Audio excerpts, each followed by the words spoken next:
Is there a Senate and the provision second like that? regular session of the 18th Congress is hereby called to order. Senator Pia Cayetano will lead the chamber in prayer. Colleagues, let's bow our heads in prayer. To our loving Father, we praise and glorify your holy name. We continue to seek your guidance daily. You are our refuge and our strength, our source of wisdom and of hope. In Jeremiah 33 verse 6, you made your promise known to us when you said, "Behold, I will bring to it health and healing, and I will heal them and reveal to them abundance of prosperity and security." Lord, these holy words give us more courage to overcome the pandemic and to move forward into the future. You have bestowed upon us one that is prosperous and secure, where every Filipino will benefit from our initiatives to build back better. We pray, Lord, that you continue to guide us and give us wisdom in our work, and we dedicate our lives to you as public servants. All this we ask in the name of your Son, Jesus. Amen. Amen. The Secretary, please call the roll. Roll call of members. The Honorable Senators Angara, Present. Binay, Present. Cayetano, Present. De Lima, De La Rosa, Drilon, Present. Gatchalian, Go, Present po, always. Gordon, Present. Antiveros, Lacson, Lapid, Marcos, Pacquiao, Present. Pangilinan, Present. Pimentel III, Present. Poe, Present. Recto, Present. Revilla Jr., Present. Present. Tolentino, Present. Present. Villanueva, Villar, Zubiri. Present. Senate President Soto III is present. Wala si ano.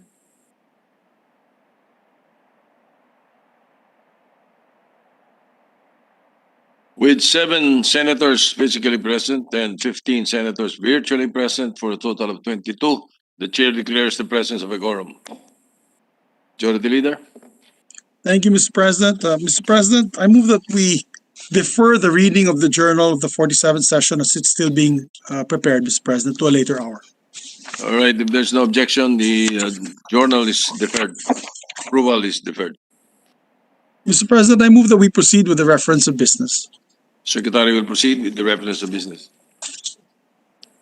Reference of business, committee reports. Committee report number 170 submitted jointly by the Committees on Health and Demography and Finance on House number 2582 introduced by Representative Abueg Zaldivar et al. Entitled An Act Increasing the Bed Capacity of the Lying-In Clinic in the Municipality of Rizal, Province of Palawan from 10 beds to 20 beds, upgrading its service facilities and professional healthcare services, authorizing the increase of its medical personnel and appropriating funds therefore, recommending its approval with amendments, sponsor Senator Go. The calendar for ordinary business. Committee report number 171 submitted jointly by the Committees on Health and Demography and Finance on House number 5870 introduced by Representative Gonzales et al. Entitled An Act Establishing a 300-bed capacity tertiary training and general hospital in Barangay Mauway, City of Mandaluyong to be known as the Senate President Neptali A. Gonzales General Hospital and appropriating funds therefore, recommending its approval with amendments, sponsor Senator Go. The calendar for ordinary business. Committee report number 172 submitted jointly by the Committees on Health and Demography and Finance on House number 6498 introduced by Representative Erigel et al. Entitled An Act Increasing the Bed Capacity of the Naguilian District Hospital in the Municipality of Naguilian, Province of La Union from 25 beds to 50 beds and appropriating funds therefore, recommending its approval with amendments, taking into consideration Senate number 1768, sponsor Senator Go. To the calendar for ordinary business. Committee report number 173 submitted jointly by the Committees on Health and Demography and Finance on House number 6727 introduced by Representative Sabellan et al. Entitled An Act Increasing the Bed Capacity of the Sinait District Hospital in Sinait, Ilocos Sur from 25 beds to 100 beds and appropriating funds therefore, recommending its approval with amendments taking into consideration Senate number 1383, sponsor Senator Go. To the calendar for ordinary business. Committee Report number 174, submitted jointly by the Committees on Health and Demography and Finance on House number 6728, introduced by Representative Suntay et al., entitled An Act Increasing the Bed Capacity of East Avenue Medical Center in Barangay Diliman, Quezon City from 600 to 1,000 beds and appropriating funds therefore, recommending its approval without amendment, taking into consideration Senate numbers 1291 and 1609, sponsor Senator Go. To the calendar for ordinary business. Committee Report number 175, submitted jointly by the Committees on Health and Demography and Finance on House number 6729, introduced by Representatives Erigel and Swansing, entitled An Act Increasing the Bed Capacity of Rosario District Hospital, the Municipality of Rosario, Province of La Union, from 25 to 50 beds and appropriating funds therefore, recommending its approval with amendments, taking into consideration Senate number 1769, sponsor Senator Go. To the calendar for ordinary business. Committee Report number 176, submitted jointly by the Committees on Health and Demography and Finance on House number 6730, introduced by Representative Waminal et al., entitled An Act Increasing the Bed Capacity of the Mayor Hilarion A. Ramiro Senior Medical Center in the Province of Misamis Occidental from 500 to 1,000 beds, upgrading its professional healthcare services and facilities, authorizing the increase of its medical personnel and appropriating funds therefore, recommending its approval with amendments, taking into consideration Senate number 1696, sponsor Senator Go. To the calendar for ordinary business. Committee Report number 177, submitted jointly by the Committees on Health and Demography and Finance on House number 6753, introduced by Representative Unabia, entitled An Act Converting the Medina Extension Hospital in the Municipality of Medina, Province of Misamis Oriental, into a general hospital to be known as the First Misamis Oriental General Hospital and appropriating funds therefore, recommending its approval with amendments, sponsor Senator Go. To the calendar for ordinary business. Committee Report number 178, submitted jointly by the Committees on Health and Demography and Finance on House number 6849, introduced by Representative Yap, an act increasing the bed capacity of the Benguet General Hospital, the Municipality of La Trinidad, Province of Benguet, from 200 to 400 beds, placing the hospital under the direct supervision and control of the Department of Health and appropriating funds therefore, recommending its approval with amendments, sponsor Senator Go. To the calendar for ordinary business. Committee Report number 179, submitted jointly by the Committees on Health and Demography and Finance on House number 6850, introduced by Representative Estrella et al., entitled An Act Establishing a General Hospital, the Municipality of Rosales, Province of Pangasinan, to be known as the Eastern Pangasinan Regional Medical and Trauma Center and appropriating funds therefore, recommending its approval with amendments, taking into consideration Senate number 1654, sponsor Senator Go. To the calendar for ordinary business.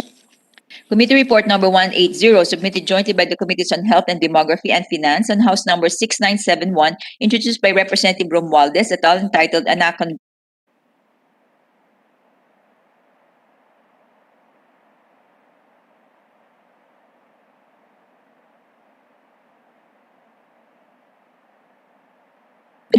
upgrading its professional healthcare services and facilities, authorizing the increase of its medical personnel and appropriating funds therefore, recommending its approval without amendment, taking into consideration Senate number 1584, sponsor Senator Go.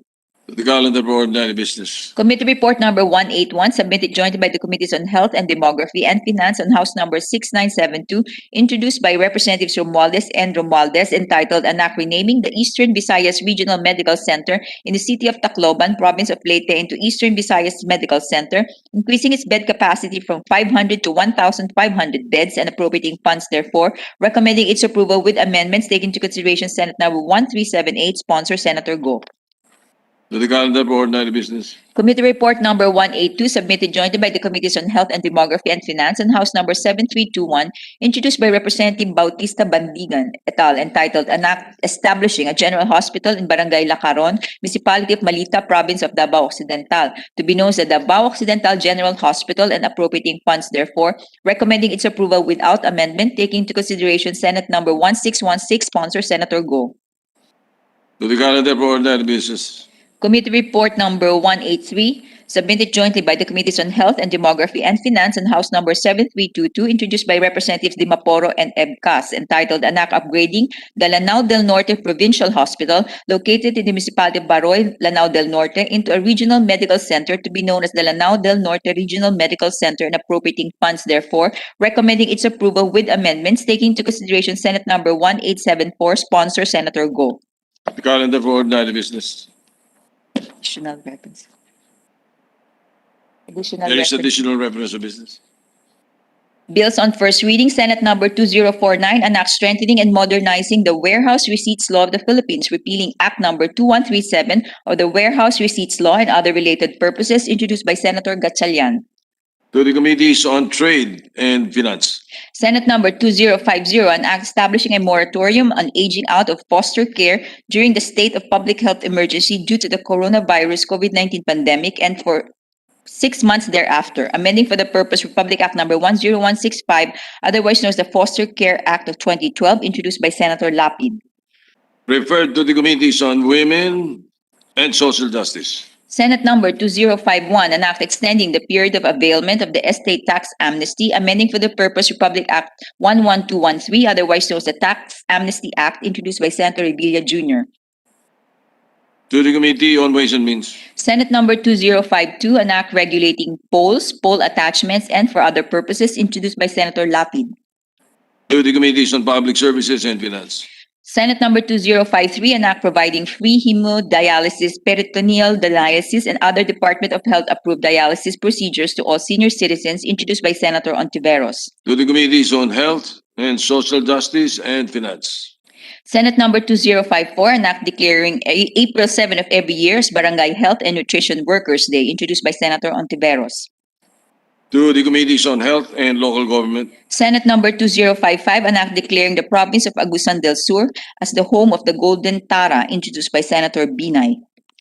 To the Committees on Basic Education and Tourism.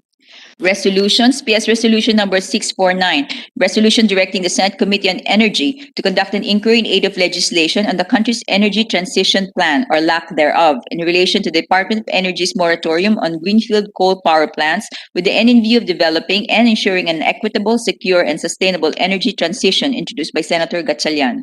To the Committee on Energy. PS Resolution number 650, resolution directing the appropriate Senate committee to conduct an inquiry in aid of legislation on the alarming growth of adolescent pregnancies in the country, introduced by Senator Binay. To the Committee on Women and Children. PS Resolution number 651, resolution urging the Committees on Foreign Relations, Trade, Commerce, and Entrepreneurship and other appropriate Senate committees to conduct an inquiry in aid of legislation on the failure of the country's permanent representative to the WTO to secure the speedy and full implementation of the favorable decisions from the WTO compliance panel vis-a-vis discriminatory measures against Philippine exports to Thailand, with the objective of identifying the policy interventions necessary to protect the Philippine sovereign rights and interests in the international trade community, introduced by Senator Ontiveros. To the Committees on Foreign Relations and Trade. PS Resolution number 652, resolution expressing the sense of the Senate of the Philippines in acknowledging Lapu-Lapu as a sentinel of freedom who courageously fought to protect his native land and led the victory at Mactan during the first circumnavigation of the world, introduced by Senator Gordon. To the Committee on Rules. Committee report number 184, submitted by the Committee on Public Services on PS Resolution number 634, introduced by Senator Poe, entitled Resolution Directing the Senate Committee on Public Services to conduct an inquiry in aid of legislation on the implementation of Department of Transportation DOTR Department Order number 2018-019 and Land Transportation Office LTO Memorandum Circular number 2018-2158 and all related issuances with the end in view of addressing the concerns of motorists regarding the operations of private motor vehicle inspection centers and ultimately improving the motor vehicle inspection system in the country.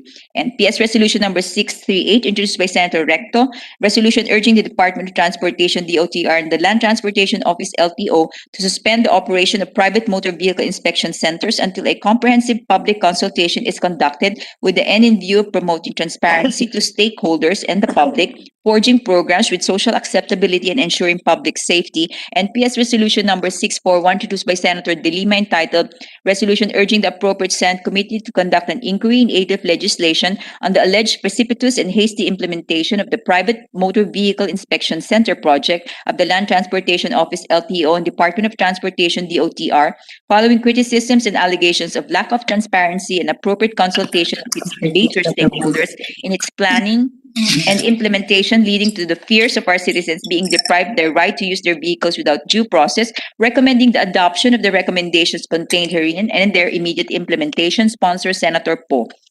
To the calendar for ordinary business. Majority Leader. Thank you very much, Mr. President. Mr. President, before we take up our matters on the agenda. Just a bit of good news. We're in receipt of the Bicameral Conference Committee report on the disagreeing provisions of Senate Bill number 1855 and House Bill number 5925. This is an act making the position of cooperative development officers mandatory in the municipal, city, and provincial levels. I move, Mr. President, with the permission of the body, may I be recognized as the President to sponsor the measure? Yes, you may proceed.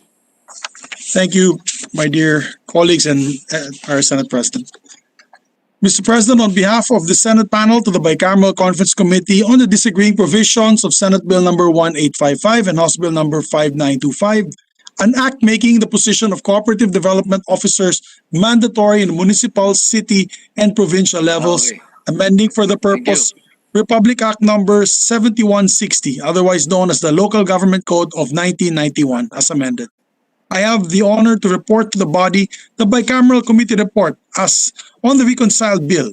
Instead of reading the joint explanatory statement of the BICAM report, if I may be allowed to present the highlights of the reconciled bill and the joint explanation be inserted as considered read into the record. Mr. President, your bicameral conference committee came up with a version that responds to the clamor of the cooperative sector, which has long hoped for the establishment of a mandatory cooperatives development officer across all LGUs, while also being sensitive to the plea of our LGUs regarding their budget constraints. At the onset, I would like to inform the body that the Senate version of the bill was adopted as the working draft. For cities and municipalities, we amended the Local Government Code of 1991 to make mandatory the position of the CDA, or the Cooperative Development Officer, CDO rather. A city or municipality as well has the option to either appoint a full-fledged CDO or merge such position concurrent to an existing position or official in a related office, unit, department in the city or municipal government. Should the city or municipality opt to appoint a full-fledged CDO, the city or municipality has the option to set the rank, remuneration, and other emoluments of the city and municipal CDO subject to existing laws, rules, and regulations. In the provincial level, we made it mandatory to appoint a full-fledged provincial CDO, but the province has the option to set the rank, remuneration, and other emoluments of the provincial CDO, again subject to existing laws, rules, and regulations. By full-fledged, we mean having attained a complete status or fully developed position or office. We also strengthen the qualifications and powers and duties of a CDO, or Cooperative Development Officer, under Section 17, Section 487 of the Local Government Code, to include taking the lead in identifying groups, sectors, or communities that can be organized into co-ops, providing assistance to prospective cooperatives in the conduct of required pre-registration seminars or pre-membership education seminars and the preparation of required documents for registration, providing technical and other forms of assistance to duly registered cooperatives in partnership with the CDA, DTI, and other government agencies, cooperative unions, federations, the academe, and other private organizations, improving linkages of cooperatives and cooperative unions and federations in the academe, assisting cooperatives in the development and implementation of risk management plans, business continuity plans, and management. Umaasa po tayo na itong BICAM version ng bill ay makakatulong sa ating co-op sector, pati na rin sa ating mga LGUs. Talagang tinabaho po natin itong batas para mapalakas natin ang ating cooperative sector, lalo na ngayon sa gitna tayo ng isang COVID-19 pandemic and recovery efforts. Malaki po ang magiging papel ng ating mga co-op sa ating economic recovery dahil tinutulungan po natin ang ating mga co-op na mabigyan ng trabaho, kabuhayan at seguridad ang ating mga mamamayan. Gaya po ng aking laging sinasabi, cooperativism is helping the Filipinos help themselves. With this bill, we will help our cooperatives so they can better help our people. In the same spirit of cooperativism, so many people helped us with this bill, Mr. President. First of all, we have to thank Senator Francis Tolentino, the chair of the Committee on Local Government, for letting this representation spearhead the subcommittee on the CDO bills. And of course, we are grateful to all the help we got from the House Committee on Cooperative Development, headed by the former chair, Congressman Ben Canama, and the present chair, Congressman Presley De Jesus, as well as all the congressmen who were members of the BICAM.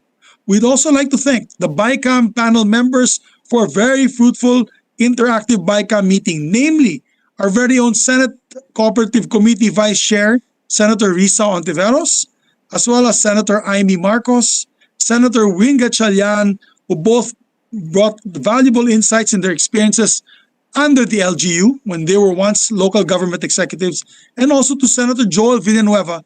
And I must say that the Senate panel was complete during the BICAM meeting. We'd also like to thank LCDOP, headed by Manang Celia Atienza, for their support of the Senate version and for voicing feedback from the sector itself.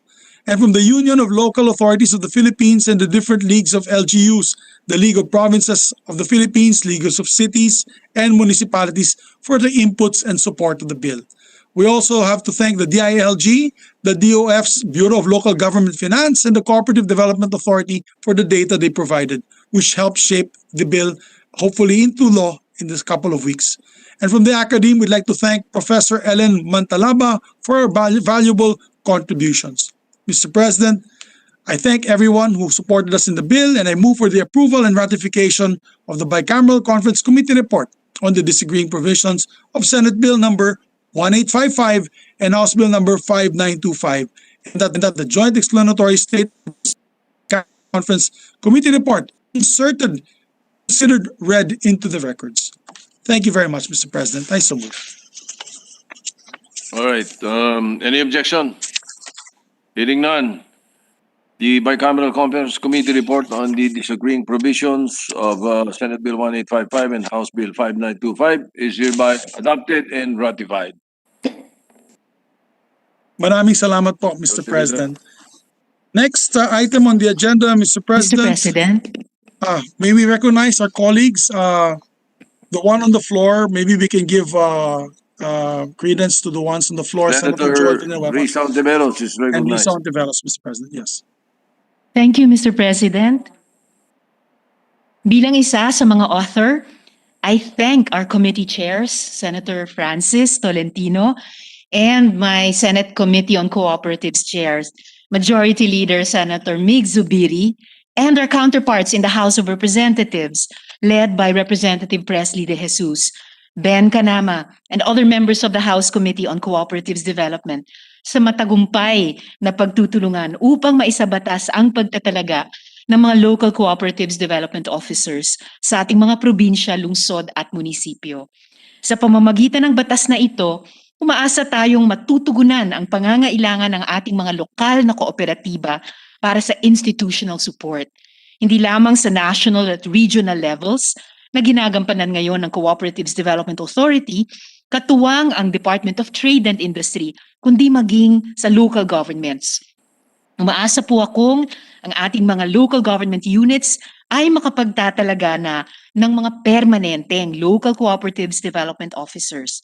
At kung kakayanin ng kanilang budget at kung kakailanganin, sana isang ganap na local co-ops development office upang makatulong sa pagpapalakas ng mga lokal na kooperatiba sa kanilang mga nasasakupan. Hangad ko pa po na ang ating mga itatalagang local co-ops development officers ay hindi lamang gagabay sa pag-oorganisa, pagpapalakas at pagpapaunlad ng ating mga kooperatiba, kundi maging tulay din sa pagpapalawak at pagpapalalim ng ugnayan ng mga kooperatiba sa mga pambansang unyon o federasyon ng kooperatiba, sa iba't ibang sangay ng national government, sa iba't ibang tanggapan sa loob ng LGU, at maging sa ating mga academic community at private sectors upang mas lalo nitong magampanan ang kanilang shared values and mission na iangat ang kalidad ng buhay ng ating mga kababayan, lalo na ang mahihirap. Ito pong pagsasabatas na ito ng Local Co-ops Development Officers ay panibagong instrumento ng cooperatives movement tungo sa sama-samang tulungan at bayanihan para sa kaunlaran, lalo na sa panahon ng ating sama-samang pagharap at pagbangon laban sa pandemya ng COVID-19. Marami pong salamat, Mr. President, at mabuhay po ang kilusang kooperatiba sa panibagong tagumpay na ito. Salamat po. Mr. President.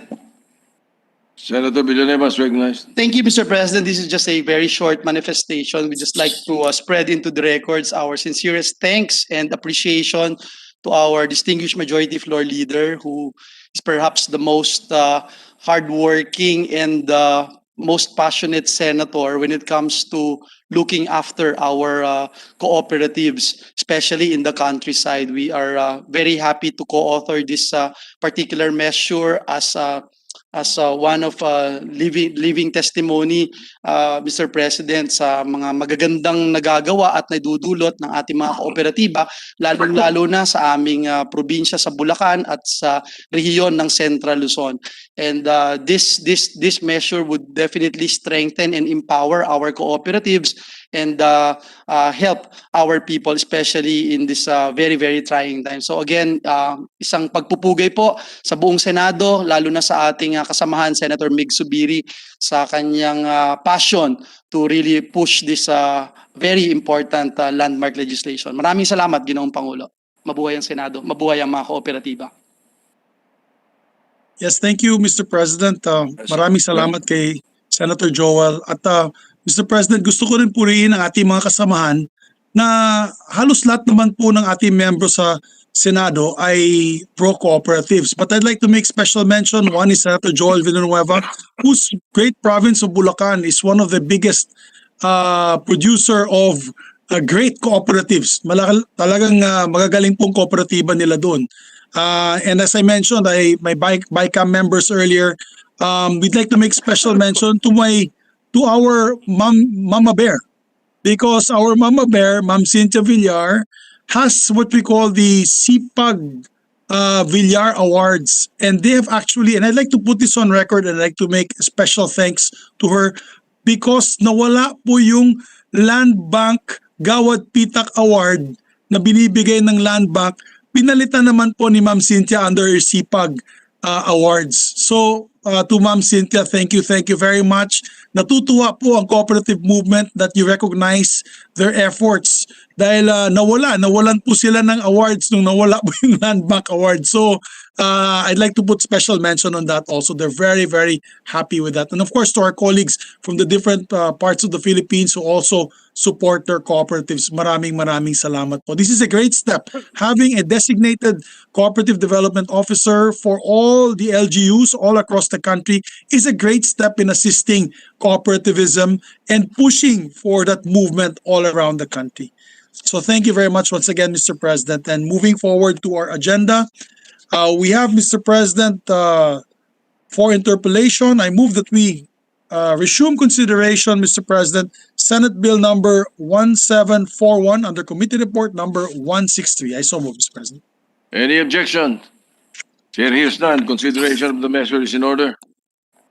We'd like to recognize the sponsor, Mr. President. I believe that you will need to change leadership or the presiding officer as Yes, to interpolate. yes, Mr. President. Yes, Your Honor. We recognize Senator Cynthia Villar, the sponsor, and we ask that Senator Ping Lacson ascend to the rostrum.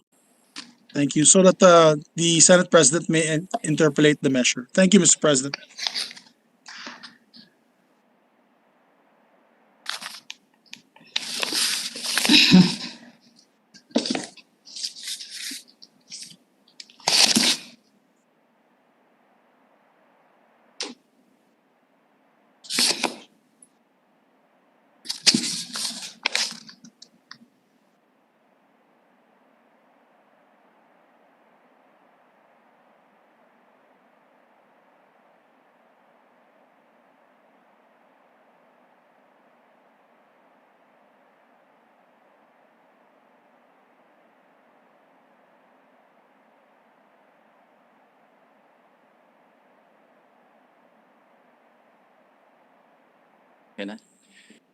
The sponsor of the measure is Senator Cynthia Villar is recognized, and to interpolate the Senate President, Senator Vicente Tito Soto III.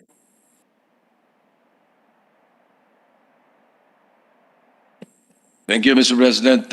Will the distinguished lady from Las Piñas yield to some questions that are brought up by some sectors that brought their concerns to this representation?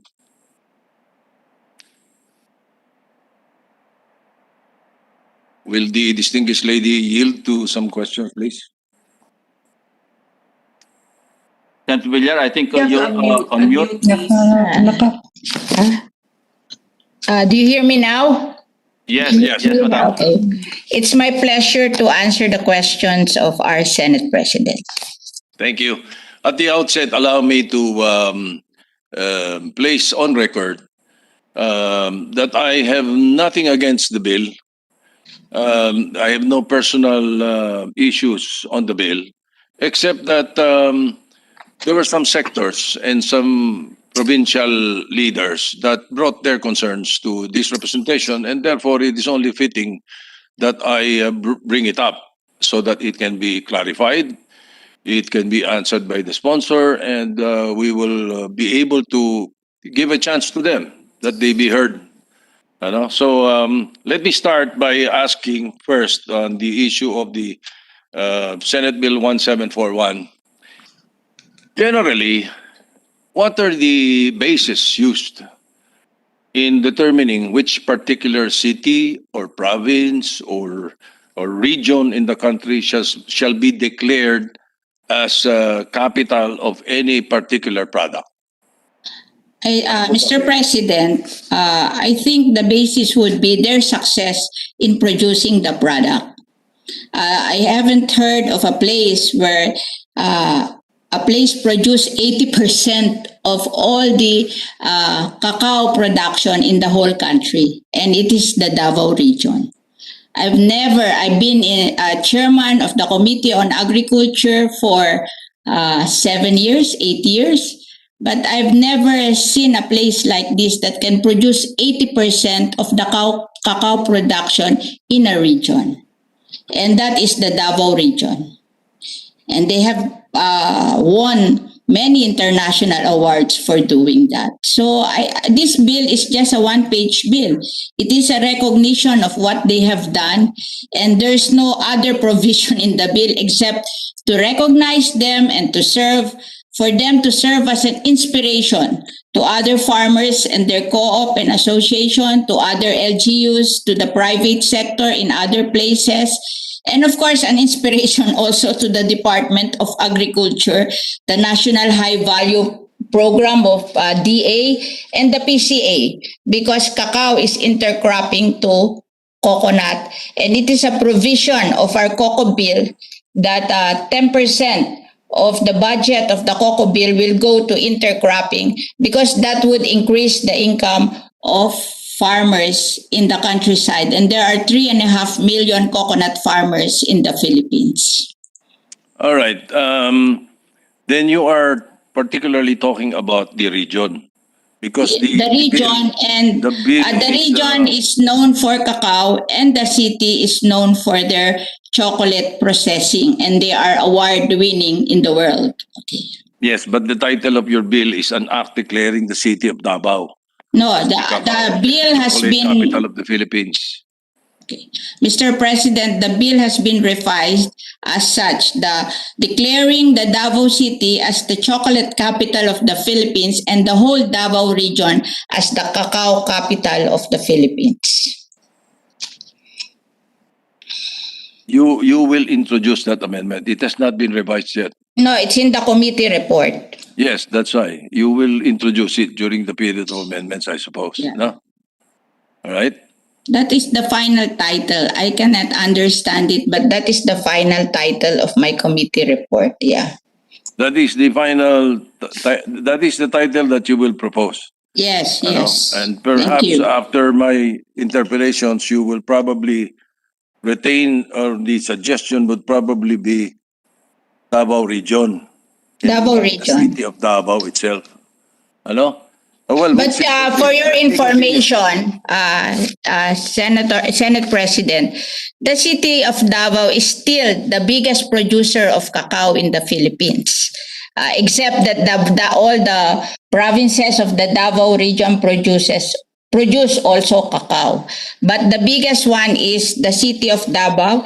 It produces 2,290 metric tons of cacao out of the total production of the Philippines na 8,378, and that is 27% of all the production in the Philippines, and that is 79% of and the whole Davao region produces 79% of the total production in the Philippines with 6,703 metric tons. So it's still the Davao City, but we want to include the Davao region because they are all producers of cacao and they produce 79% of all the cacao in the Philippines. And the city of Davao, we want it to be known as the chocolate capital because their chocolate is award-winning in the world. O, yung Malagos, yung Auro, yung maraming award-winning brands from Davao. Okay. All right. Allow me to continue now. No, you mentioned in your sponsorship speech that a 2017 data from the Philippine Statistics Authority stating that 79% of the annual cacao production in the country was from the Davao region, as you are manifesting now. And that is one of the basis of your committee Yes.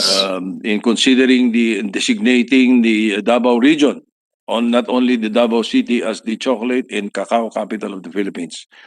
Is there a more updated data like 2019?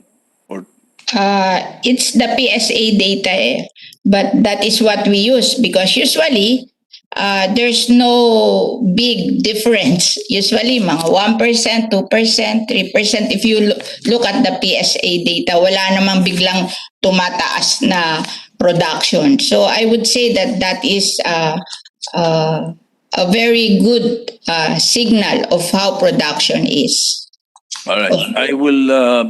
I will not submit for the record. I'll just give you a copy of a letter that was questioning the PSA, but nevertheless, it's okay.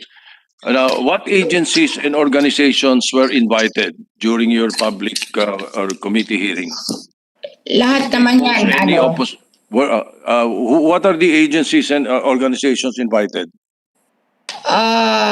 It says here, usually we invite the private sector, we invite the government sector, we invite the local government units, and lahat sila nagbibigay ng opinion. Okay? And it's only ngayong bandang huli nakita namin yung stand ng Philippine Cacao Industry Council. Oo. Kasi dito merong isinabmit ang USEC for high value crop na stand nila because they are ang DA is co-chairman of the Philippine Cacao Industry Council. Okay? All right. And so they are co-chairman. Okay, and they submitted here kasi nga sinabi ko sa kanila na yung Philippine Cacao Council nagko-complain, and this is how they explained it. They said that at the outset, it should be emphasized that the Department of Agriculture, being designated as co-chairperson of the Philippine Cacao Industry Council under the Philippine Cacao Industry Roadmap, was not present nor was advised on the matter of the opposition to the subject House and Senate bills. Contrary to the claim that the PCIC was not consulted, the records of Congress would prove that the representative of the PCIC and other industry stakeholders were present during the public hearing for the proposed law, wherein the PCIC, Your Honor, who said that? Undersecretary for High Value Crop of the Department of Agriculture, because they are co-chairman. What's his or her name? It's Yusek Lavinia. All right, I'm submitting into the records of the Senate now the letter from the PCIC. Yeah. So they were not according to the PCIC. Allow me, Madam Chairperson. According to the PCIC, the Philippine Cacao Industry Council (PCIC), which was an agency created by the DA and the DTI and other agencies, no, they were not invited as resource persons to the committee hearing. And they are the primary agency tasked to spearhead the development of the cacao industry. According to them, they were not invited during the hearing. Now, who is lying? The USEC or the PCIC? Can you finish? Can I finish the statement of the because they are co-chairman of the PCIC. So they have a right to say because it should not have been decided without them being a co-chairman, and they were the ones together with they were the ones who created this council from the roadmap of the cacao industry, which in turn was made by the Region 11 Department of Agriculture, Department of Trade and Industry, and SIDAMI, that is the private sector association of Mindanao farmers, cocoa farmers. Sila yung talagang tumulong dito, sila din ang gumawa niyang roadmap at sila din ang on the roadmap, yan ang nag-create ng PCIC. Unfortunately, the head of PCIC now is not coming from Davao. It's coming from the Visayas. Oo. Pero ito ang sinabi nila na nangyari. Can I please finish reading this?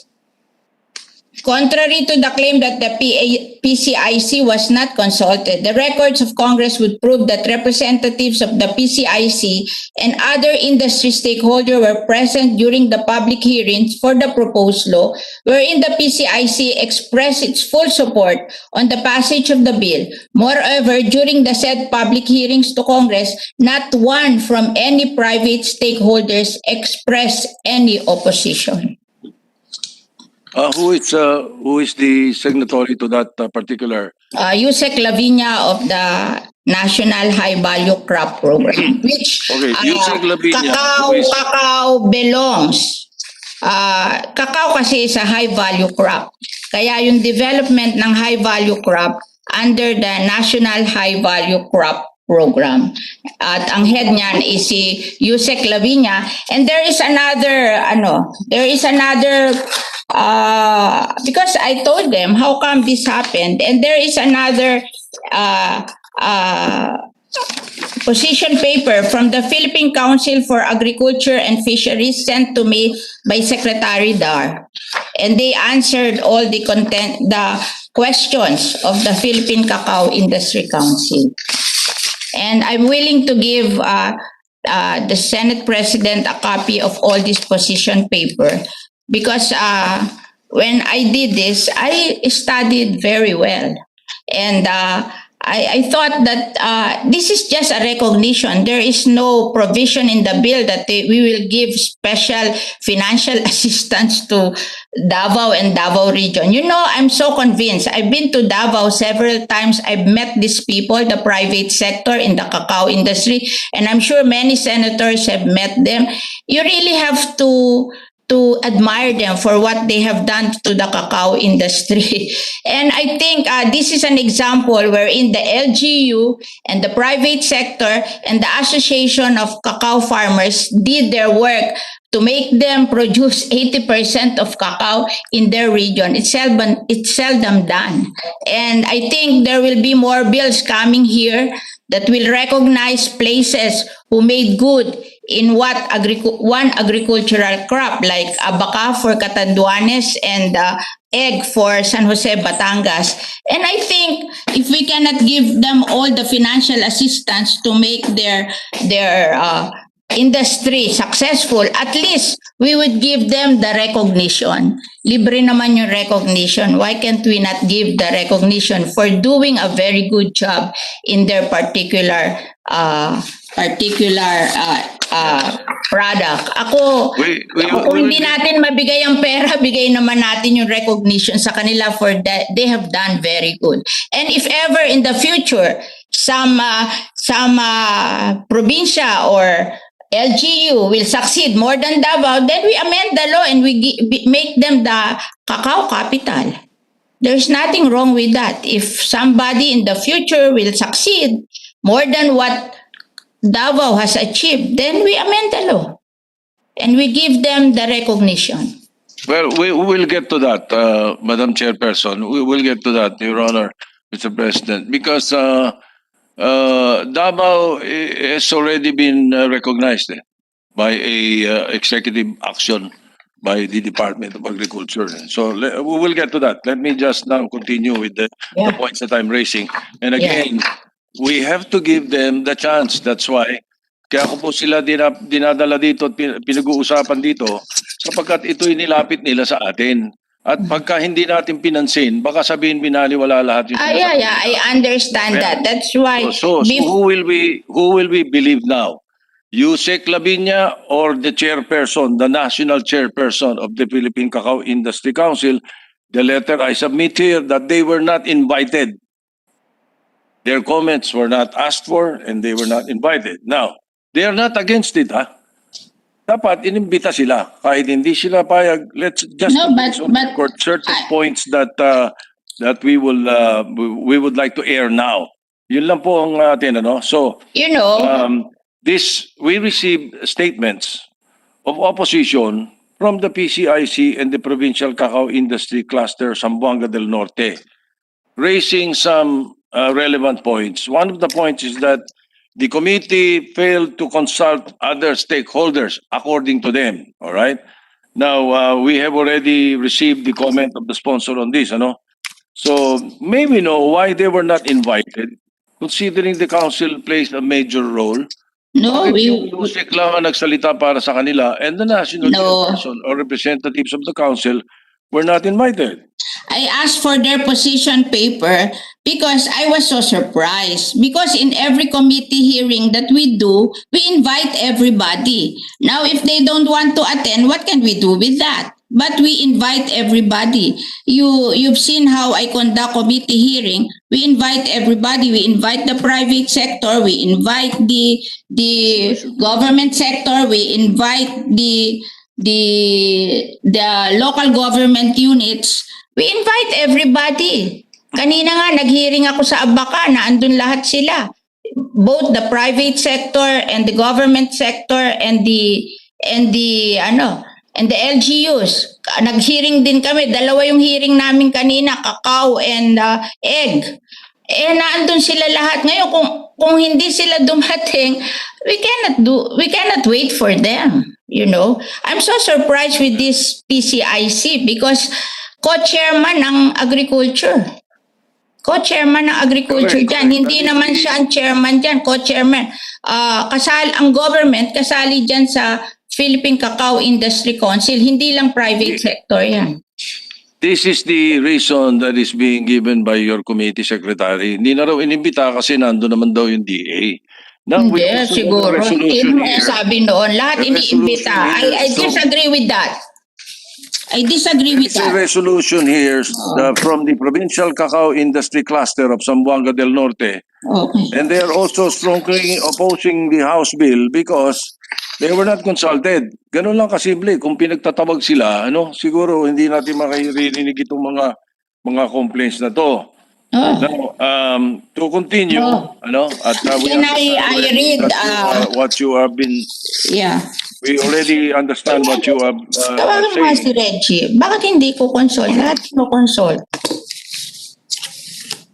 Now, there are other companies located in different localities that have similarly placed the Philippines in the competitive advantage on cacao production, and they put our country on the map in this industry. Itong yung punto nila, like the Auro chocolate. Can I answer about the Auro? The biggest fine chocolate producer in the country, which received numerous awards in 2018 all the way to 2020 from the Academy of Chocolate, International Chocolate Awards, and Great Taste 2020 Awards to Ginto Chocolate, based in Tagbilaran, which won an award from the International Chocolate Awards in 2019. And the Manila-based Trio and Pilot Chocolates, which received awards from International Chocolate Awards and Great Taste Awards.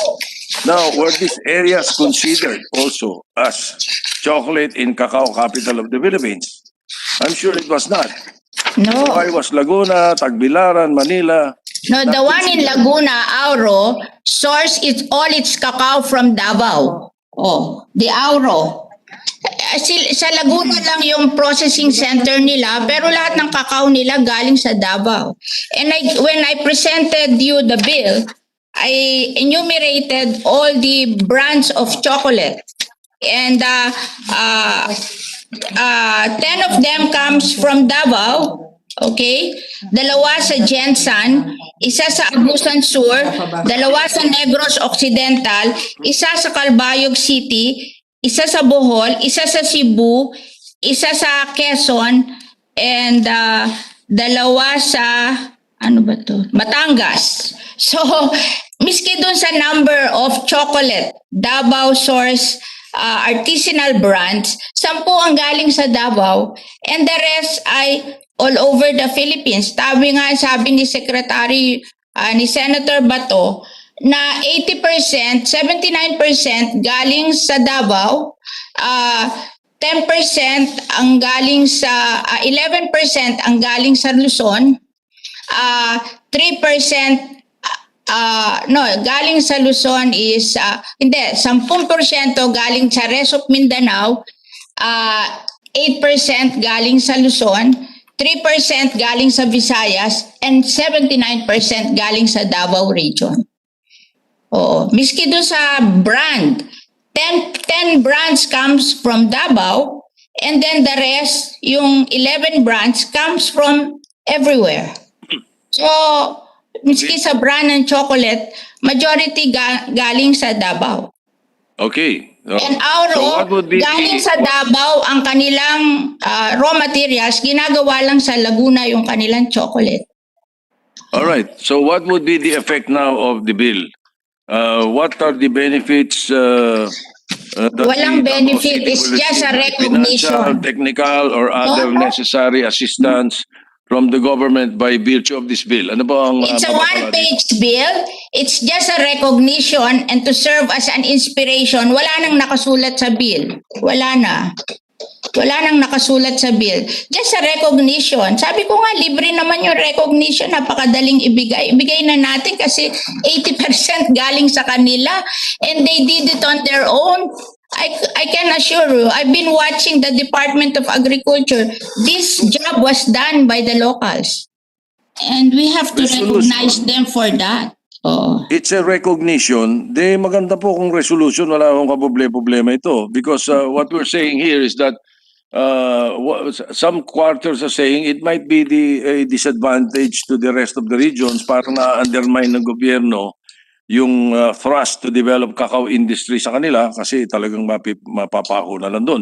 Kung wala mga benefits at sa financial assistance na matatanggap dito. Wala po. According to the September 8, 2020 report of the Department of Agriculture, they have already officially named Davao City as the cacao capital of the Philippines. So what does this declaration entail? Does it bestow some benefits? Wala naman eh. Wala. Mr. Senate President, this was passed by Congress. I was saying, if this was passed by Congress, nakakahiya namang hindi natin to ipasa. Yun lang ang ano ko kasi pumasa na to sa Kongreso eh. Marami tayo nakapinding. Tayo naman, baka sabihin naman galit tayo sa Davao kasi tayo ayaw natin ipasa yung bill.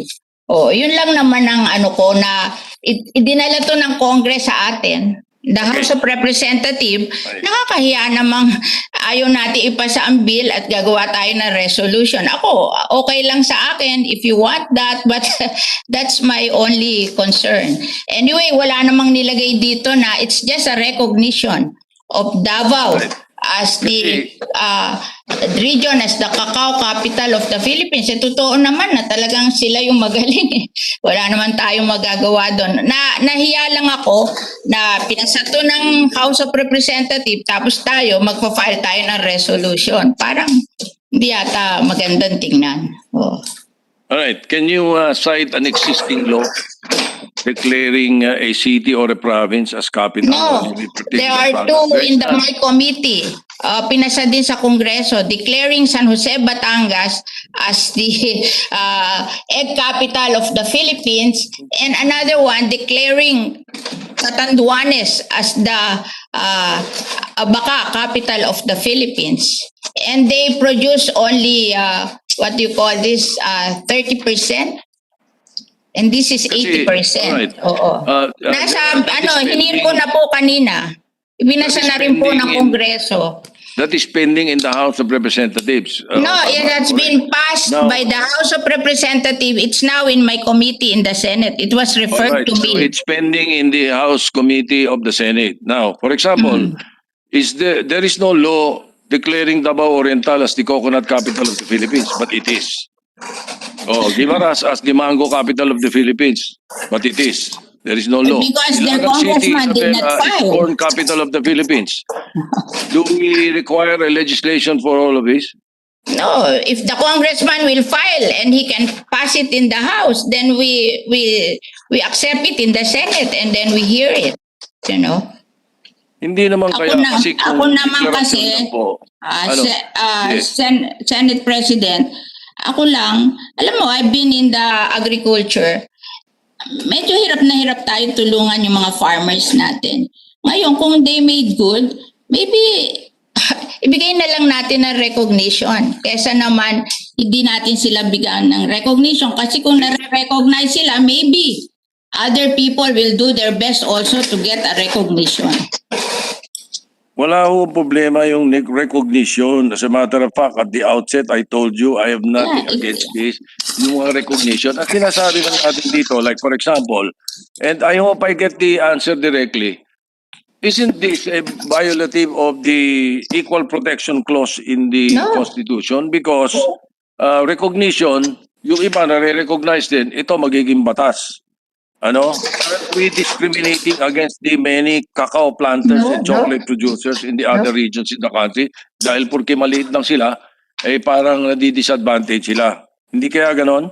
No. The help of the government will be for everybody. This is just a recognition of a job well done. And maybe if they see that people will be recognized for a job well done, maybe they will do better in the future, so they will be recognized. I mean, that's my feeling in this, because I have been in the agriculture for so long, and what we cannot give in terms of programs to them, maybe we can give them in terms of recognition to job well done. Ako, I'm amazed. Like this San Jose, Batangas, isang maliit na bayan sa produces 30% of all the egg in the Philippines. But that's a big accomplishment. I mean, tapos in addition, nagmamanufacture pa sila ng egg product for processing in case may oversupply sila ng egg. Ginagawa nilang yung meron silang liquid egg, meron silang egg powder, meron silang nakakatuwa eh. I'm so amazed by what they have done. Oo. And I learned so many things from them when I hear what they have done with regards to this. So ako, Senate President, gusto ko lang po na and dito po sinabi na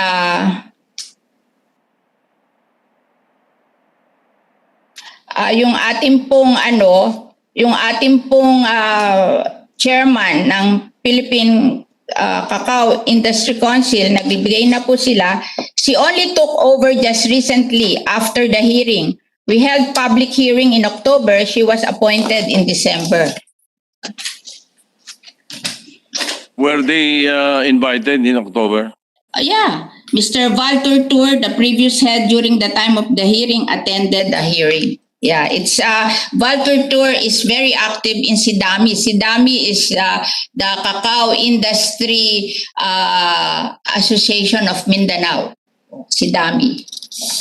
All right. I personally believe that there will be a very good or significant impact in the country's chocolate and cacao industry with this legislation, no? Ha? Yeah. But unfortunately, ang sinasabi nila, the primary agency tasked to spearhead the development of the cacao industry, the PCIC, has been taken out of the picture. They were never No. consulted according to them. Sila yung nakaupo. Mr. Walter They Tur have was raised there. very relevant and valid points. So they are expressing, and I have placed into the records these resolutions that come from them, that they have a unanimous view from some of the other regions, except of course Region 11, that hopefully maging beneficial din sa kanila.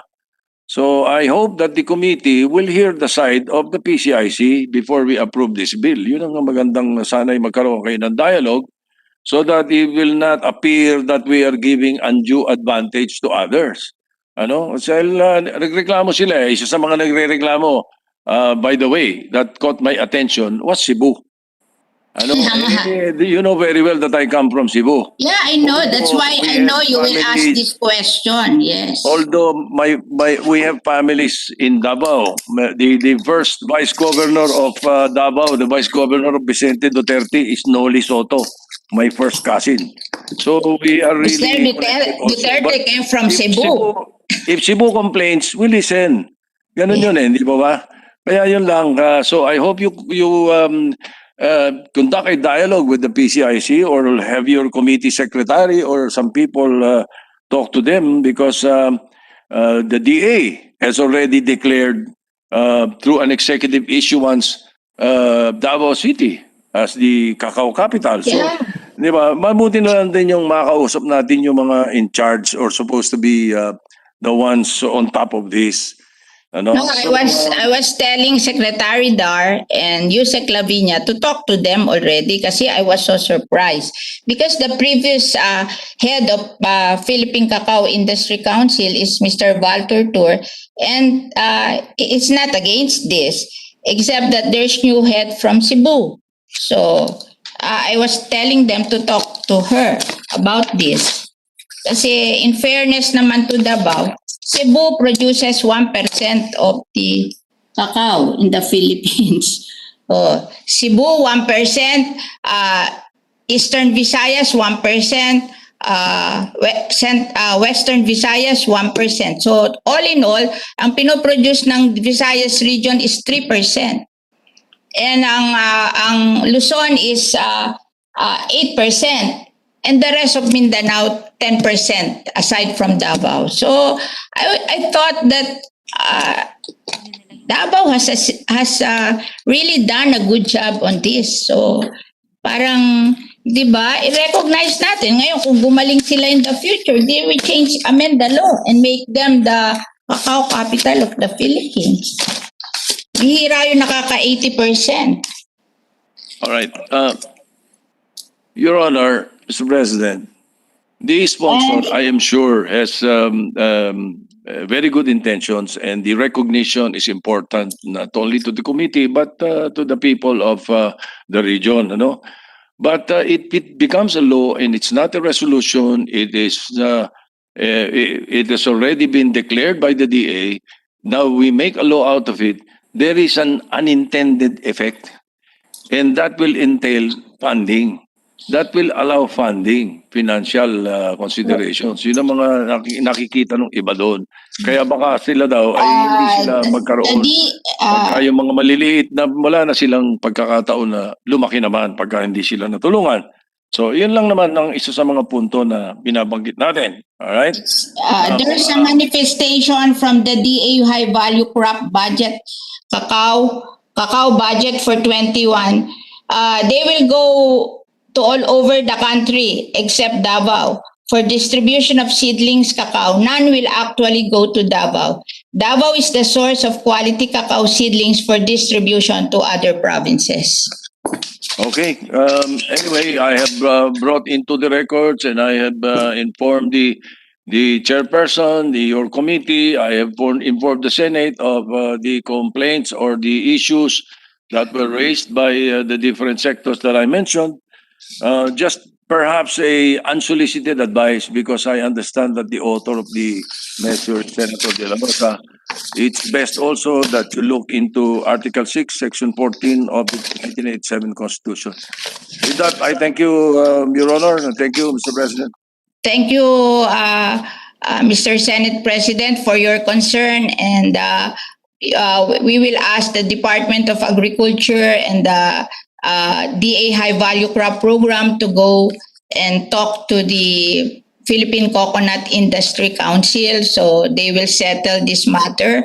And I thought that I really made the committee report because of the bill that was passed in Congress that were sent to the Senate, and I thought that it will be a good gesture that if they pass a bill recognizing Davao, it will be just a good gesture that we pass a counterpart bill in the Senate. I have no personal concern on this, and I thought that giving recognition to a place that made very good is a good incentive for them to be better. Thank you very much. Thank you very much, Mr. President.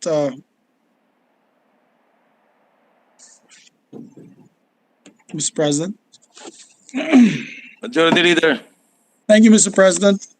Mr. President, there are still a couple of colleagues of ours who wish to interpolate. I believe Senator Kiko Pangilinan and Senator Pia Cayetano, but they requested for tomorrow. Is that correct? For Wednesday? So if it's okay, Mr. President, we suspend consideration of the measure till tomorrow afternoon. Mr. President, just a quick manifestation. Senator Pangilinan, before we act on the motion. Yes, with the understanding that perhaps we could get the, if it's possible for us to get some of the communications of the PICAF so that we can go through it as well and make the necessary preparations for our interpellation tomorrow. Yes, we will send you as soon as possible today. Thank you, Mr. President. Thank you, Majority Leader. Thank you. Thank you, Mr. President. Well, so I All so right, move, the Mr. motion President. is to suspend consideration. Any objection? Hearing none, consideration is suspended. Mr. President, due to the importance of the measure and the need of our LGUs to discuss this and to pass this bill for our LGU vaccine procurement program, I move that we transfer from the calendar of ordinary business. Or rather, before we do that, I move, Mr. President, for an additional reference of business. Secretary will proceed with the additional reference of business.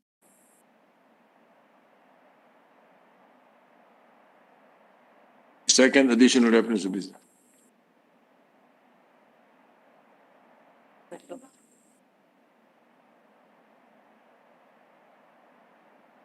Second additional reference of business, bill on first reading, Senate number 2056, an act authorizing the President of the Philippines to assume liabilities which may arise from the administration of approved vaccines, establishing a vaccine indemnification fund and for other purposes, introduced by Senator Soto III. The Committee is on Health and Finance. Committee report number 185, prepared and submitted jointly by the Committees on Finance, Ways and Means, and Health and Demography on Senate number 2057 with Senators Marcos, Poe, Cayetano, Revilla Jr., Zubiri, Angara, Recto, and Go as authors thereof, entitled An Act Expediting the Procurement and Administration of Vaccines for the Protection Against the Coronavirus Disease 2019 COVID-19, providing funds therefore and for other purposes, recommending its approval in substitution of Senate numbers 1988, 1994, 1999, 2042, and 2046, taking into consideration PS Resolution numbers 615 and 617, sponsor Senator Angara. The calendar for ordinary business. Majority Leader. Thank you, Mr. President. Mr. President, with that, I move to transfer from the calendar of ordinary business to special order Senate Bill number 2057 under Committee Report number 185. I so move. Any objection? Chair hears none. Motion's approved. I move to So consider transfer. Senate. Thank you, Mr. President. I move that we consider Senate Bill number 2057 under Committee Report number 185 and ask the Secretary to read the title of the measure. Secretary will read the title of the measure. Senate Bill 2057. Senate Bill number 2057, an act expediting the procurement and administration of vaccines for the protection against coronavirus disease 2019 COVID-19, providing funds therefore and for other purposes. Thank you, Mr. President. may we recognize to sponsor the measure the distinguished gentleman from Aurora, Baler, no other than the chairman of the Committee on Finance, Senator Sonny Angara, Mr. President. Senator Sani Angara is recognized. Thank To you, sponsor Mr. the President. measure. Thank you, Majority Leader. Good afternoon, dear colleagues. Allow me to sponsor this measure, including the one filed by our distinguished Majority Leader. Mr. President, 2020 will be remembered as a year when the world was brought to its knees by the COVID-19 pandemic. But now that more and more countries are vaccinating their people, it is looking like 2021 will be remembered as the year when the pandemic began to end. According to data from Bloomberg, more than 172 million COVID-19 vaccine doses have been administered across 77 countries as of Valentine's Day this year. And with a vaccination rate of little more than 6.057 million doses per day on the average, Bloomberg estimates it would take roughly 5 years before herd immunity, where at least 75% of the world's population are covered with a 2-dose vaccine, is achieved. Realizing this goal entails surmounting the greatest logistical challenge humanity has faced. For sure, some countries will be able to vaccinate their people faster than the others. And those that are falling behind would be hard-pressed to do everything they can to set the policy framework and program to catch up and to hasten the process. Dito po nakatuon, Mr. President, ang panukalang batas na ating hinaharap sa plenaryo ngayong araw na tungkol sa pagtatag ng COVID-19 vaccination program. Ang pinakapakay ng panukalang ito, base sa Senate Bill 2042 na inihain ng ating magiting na Majority Floor Leader, Senator Mig Zubiri, at ang Committee on Health Chair, Senator Bongo, at iba pang mga kaakibat na panukala mula sa ating mga kasamahan, sila Senator Amy Marcos, Senator Grace Poe, Senator Pia Cayetano, Senator Bong Revilla, Senator Ralph Recto, ay pabilisin ang pagbili at siguraduhing maayos ang pag-administer ng bakuna laban sa COVID-19 para sa buong bansa. Upang mas maagang mawakasan natin ang pandemya dito sa Pilipinas at masimulan ang muling pagbangon ng ating ekonomiya. Our proposed COVID-19 Vaccination Program Act is filed as a consolidation of Senate Bill 1988 of Senator Marcos, Senate Bill 1994 of Senator Poe, Senate Bill 1999 of Senators Cayetano and Revilla, Senate Bill 2042 of Majority Leaders Zubiri and Revilla, and Senate Bill 2046 of this representation, and in consideration of Senate Resolution 615 and 617 of Senators Marcos and Recto. Our measure aims to expedite the procurement and administration of COVID-19 vaccines through the following. First, by authorizing the Department of Health, DOH, and the National Task Force Against COVID-19, or the NTF, to undertake negotiated procurement of COVID-19 vaccines and the ancillary supplies and services for their storage, transport, and distribution. This authorization shall also allow the DOH and the NTF to procure through supply agreements, advance market commitments, research investments, purchase orders, advance payments, or other schemes as may be determined by the NTF, who shall be the main instrumentality to negotiate terms and conditions with suppliers in a bid to ensure price uniformity and to prevent price competition between procuring entities. Second, Mr. President, by allowing local government units, or LGUs, namely provinces, cities, and municipalities, to purchase COVID-19 vaccines and ancillary supplies and services. LGUs may purchase vaccines only in cooperation with the DOH and the NTF, subject to the terms and conditions for distribution and prioritization set by the National Immunization Technical Advisory, or NITAG, NITAD, and through multi-party agreements, which include the DOH and the relevant suppliers or providers. LGUs will be allowed to make advance payments, but they can only purchase vaccines and supplies for up to 50% of their target population, following the proposal of Senator Kiko Pangilinan for this to be explicitly stated in this measure. This 50% cap, though, may be adjusted by the IATF depending on the supply of vaccines. As proposed by the Minority Floor Leader, Senator Frank Drilon, these LGUs must give due priority to frontline health workers, senior citizens, and indigent persons, They will also be required to exercise utmost transparency and report any supply or purchase agreement into which they have entered.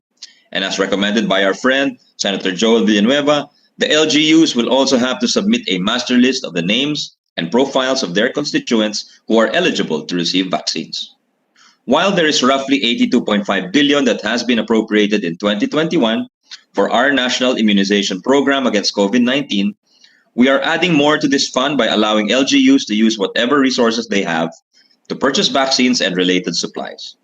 In fact, based on a survey and study conducted by the League of Provinces of the Philippines, 70 LGUs are prepared to spend a little more than 13 billion to purchase and administer vaccines. 4.392 billion from 32 provinces and 8.72 billion from 38 cities and municipalities. With our national revenues down, we will need as much cash as we can to procure and administer vaccines expeditiously, Mr. President. By allowing LGUs to take an active part in the procurement of vaccines, we also increase the volumes that we are purchasing, which in turn would allow the national government, particularly the office of our vaccine czar, Secretary Galvez, to negotiate for more affordable prices. Third, Mr. President, by allowing private entities to purchase vaccines subject to similar restrictions and conditions set for LGUs and only for the sole and exclusive use of these private entities. Fourth, Mr. President, following the measure filed by Senator Marcos and this representation, we are exempting from customs duties, value-added tax, excise tax, donors tax, and other fees and charges levied on the procured COVID-19 vaccines and the necessary supplies for their storage, transport, and distribution. This is to complement the exemptions provided in the Corporate Recovery and Tax Incentives for Enterprises Act, or CREATE, which is awaiting the signature of the President. Through the aforementioned steps, we hope to break down some regulatory barriers. We hope to free up some resources and empower as many government instrumentalities as we can towards the fast procurement and expeditious rollout of COVID-19 vaccinations. But given that there are still a few critical things that we do not know about COVID-19 vaccines, our measure also includes some safeguards. For one, as recommended by Senators Cayetano and Go, our bill authorizes the Health Technology Assessment Council, or HTAC, to make recommendations to the DOH and PhilHealth about COVID-19 vaccines based on preliminary phase 3 clinical trials, but only when the relevant vaccine manufacturer has been issued an emergency use authorization, or EUA, by the Food and Drug Administration. Then, as recommended by Senator Nancy Binay, a special task group comprised of medical and vaccine experts will be established by the IATF for the sole purpose of conducting post-vaccination monitoring of patients. This is to ensure a quick response in case there are any who might experience serious adverse side effects after being vaccinated. Our measure also establishes a COVID-19 indemnity fund as proposed by the Department of Finance, which shall only be used to compensate any inoculated person who subsequently experiences SAEs or worse death. This fund will be worth 500 million pesos, and as suggested by our distinguished minority floor leader, it will be sourced from the contingent fund and shall be administered by PhilHealth. Many of our officials, including Vaccine Czar Secretary Galvez, have emphasized how the COVID-19 vaccines actually serve a dual purpose. The first is obvious, to inoculate our people from the virus. The second is more profound, Mr. President. It is to build back our people's confidence, to make them feel safe about moving around society again. It is to give them assurance that a return to normalcy is imminent and possible.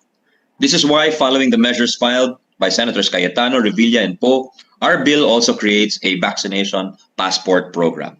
Here, the DOH will be mandated to issue to all Filipinos who have been inoculated so-called vaccination passports, which shall serve as a record of all the COVID-19 vaccinations they have received.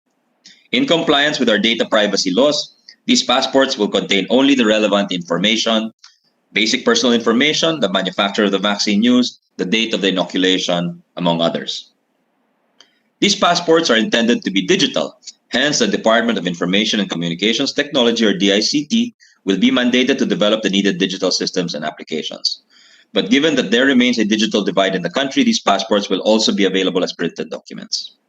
These passports will serve as documentary proof that a person has completed a full round of COVID-19 vaccinations, which could then allow them to go abroad wherever they are permitted, to engage in non-essential domestic travel, to grant them quick passage through local checkpoints, and access to business establishments. Mr. President, we as a people have lost so much because of the pandemic, in terms of jobs, opportunities, and human life. However, we believe that with this measure, we have not lost out on the belief that there will be an end to this ordeal. The development of COVID-19 vaccines in such a short amount of time is in itself a huge scientific achievement. But that alone will not end this pandemic. That alone will not bring things back to normal. To achieve that, we will need nothing less than the whole nation acting together. All sectors of society, all levels of government, all our policies, all our regulations, all our systems need to be aligned and synced. Every part will need to act harmoniously. In the end, we won't just be injecting vaccines, we'll be injecting hope, which is perhaps the single most important ingredient in our recovery as a nation. With the help of our co-authors, Senators Marcos, Poe, Cayetano, Revilla, Recto, and Ngayon, of course, our majority leader, and all other senators who've contributed their inputs, we have endeavored to craft a piece of legislation that will hopefully achieve exactly that. For the sake of national recovery and for the hopes and aspirations of all our countrymen, we request the August Chamber to act swiftly on this proposal. Thank you, Mr. President. Mr. President. Senator Ralph Recto, before the other co-sponsor. Yeah, thank you very much. Also to be listed to co-sponsor the measure, Mr. President. Yes, Mr. All President. right, after the majority you. leader. The majority leader, Senator Subiri, is recognized.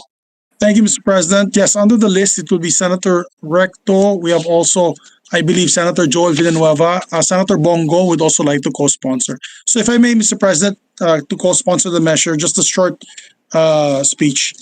Mr. President, as the entire country awaits the arrival of the first batch of COVID-19 vaccines, I stand here to co-sponsor our new Senate bill number 2057, under Committee Report number 185, expediting the procurement and administration of vaccines for the protection against COVID-19 by exempting local government units from compliance with the procurement requirements under Republic Act 9184 or the Government Procurement Reform Act and other provisions of laws.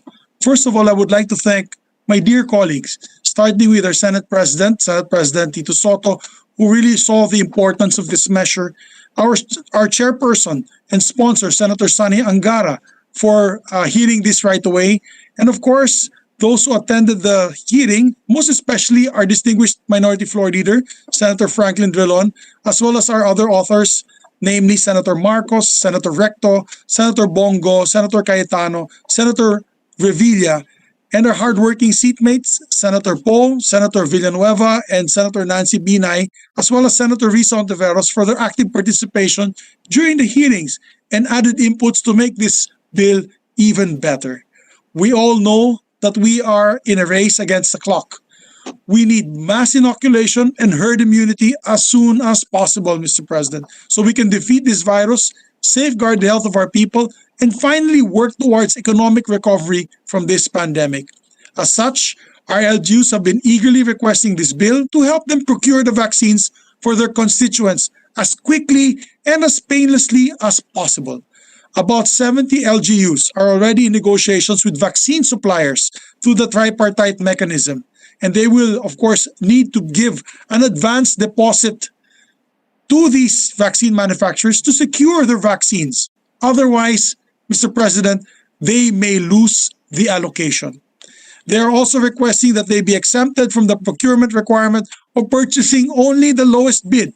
Mahirap po ito sa COVID-19 vaccine, Mr. President, dahil supply-driven po ito. Hindi naman po palaging available agad ang lowest price. Again, this is an urgent need, and we cannot afford to wait for a resupply of the cheapest vaccine when people are still dying from this virus every single day. This bill, Mr. President, will also exempt LGUs from Section 338 of the Local Government Code and Section 88 of the Government Auditing Code, which prohibits advance payments. We will allow LGUs to be able to make advance payments or deposits under this bill, or down payment rather, for the duration of the state of national calamity or the pandemic. This is important so that our LGUs can close or finalize the supply agreements through the tripartite mechanism and secure their allocation of vaccines so we can speed up the rollout of the national vaccination program. Ngayon, sa mga natatakot po na baka hindi pantay-pantay ang kakayanan ng ating mga LGU na bumili ng vaccine or baka magkaroon ng sariling priority list at inoculation program para sa ating mga LGU, huwag po kayong mag-alala. Dahil lock-in pa rin po ang ating mga LGU sa tripartite facilitated agreements by the national government. Mr. President, susunod pa rin po ang LGU sa national guidelines on the COVID-19 prioritization framework and the criteria drafted by the National Immunization Technical Advisory Group, which was adopted by the IATF, especially on the prioritization of frontline workers in health facilities, senior citizens aged 60 years old and above, and indigent persons. So, should not be the rich versus the poor or the power versus the powerless scenario. It should never be that way, Mr. President. Ang mabibili pong vaccines ng mga LGU under this bill ay for augmentation lamang sa supply ng national government at iyon pong mga LGU na walang pambili ng vaccines ay sasaluhin po ng ating national government. Kung tutusin nga po, Mr. President, lalaki pa ang pondo ng national government para pambili ng bakuna sa mga lower income areas. Kasi iyon pong dapat nakalaan sa national budget for higher income areas. Will now be able to redirect some of that money to rural areas for low income LGUs. Vaccination has to be a national effort, Mr. President. We all understand that. But in an archipelagic country, LGUs are naturally going to play a big part in that national effort. This bill will empower our LGUs to help the national government vaccinate as many people as possible, as soon as possible. To me, Mr. President, this is the true spirit of bayanihan. This is bayanihan at work. With that, Mr. President, I am urging our colleagues to join us in seeing the urgent passage of this measure. Maraming salamat po, Mr. President. And next in line to give his sponsorship speech is our distinguished Senate President Pro Tem, Senator Ralph Recto, Mr. President. Thank you, Majority Leader. Thank you, Mr. President.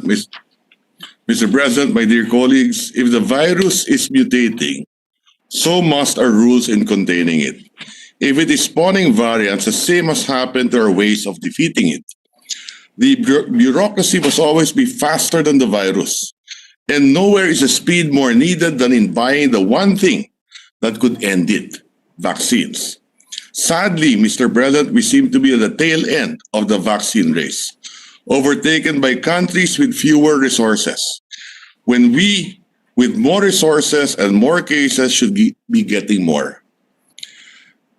They're getting 4 million doses of AstraZeneca in Timbuktu, in Mali, in April. And I am not joking, Mr. President, as it is in the news.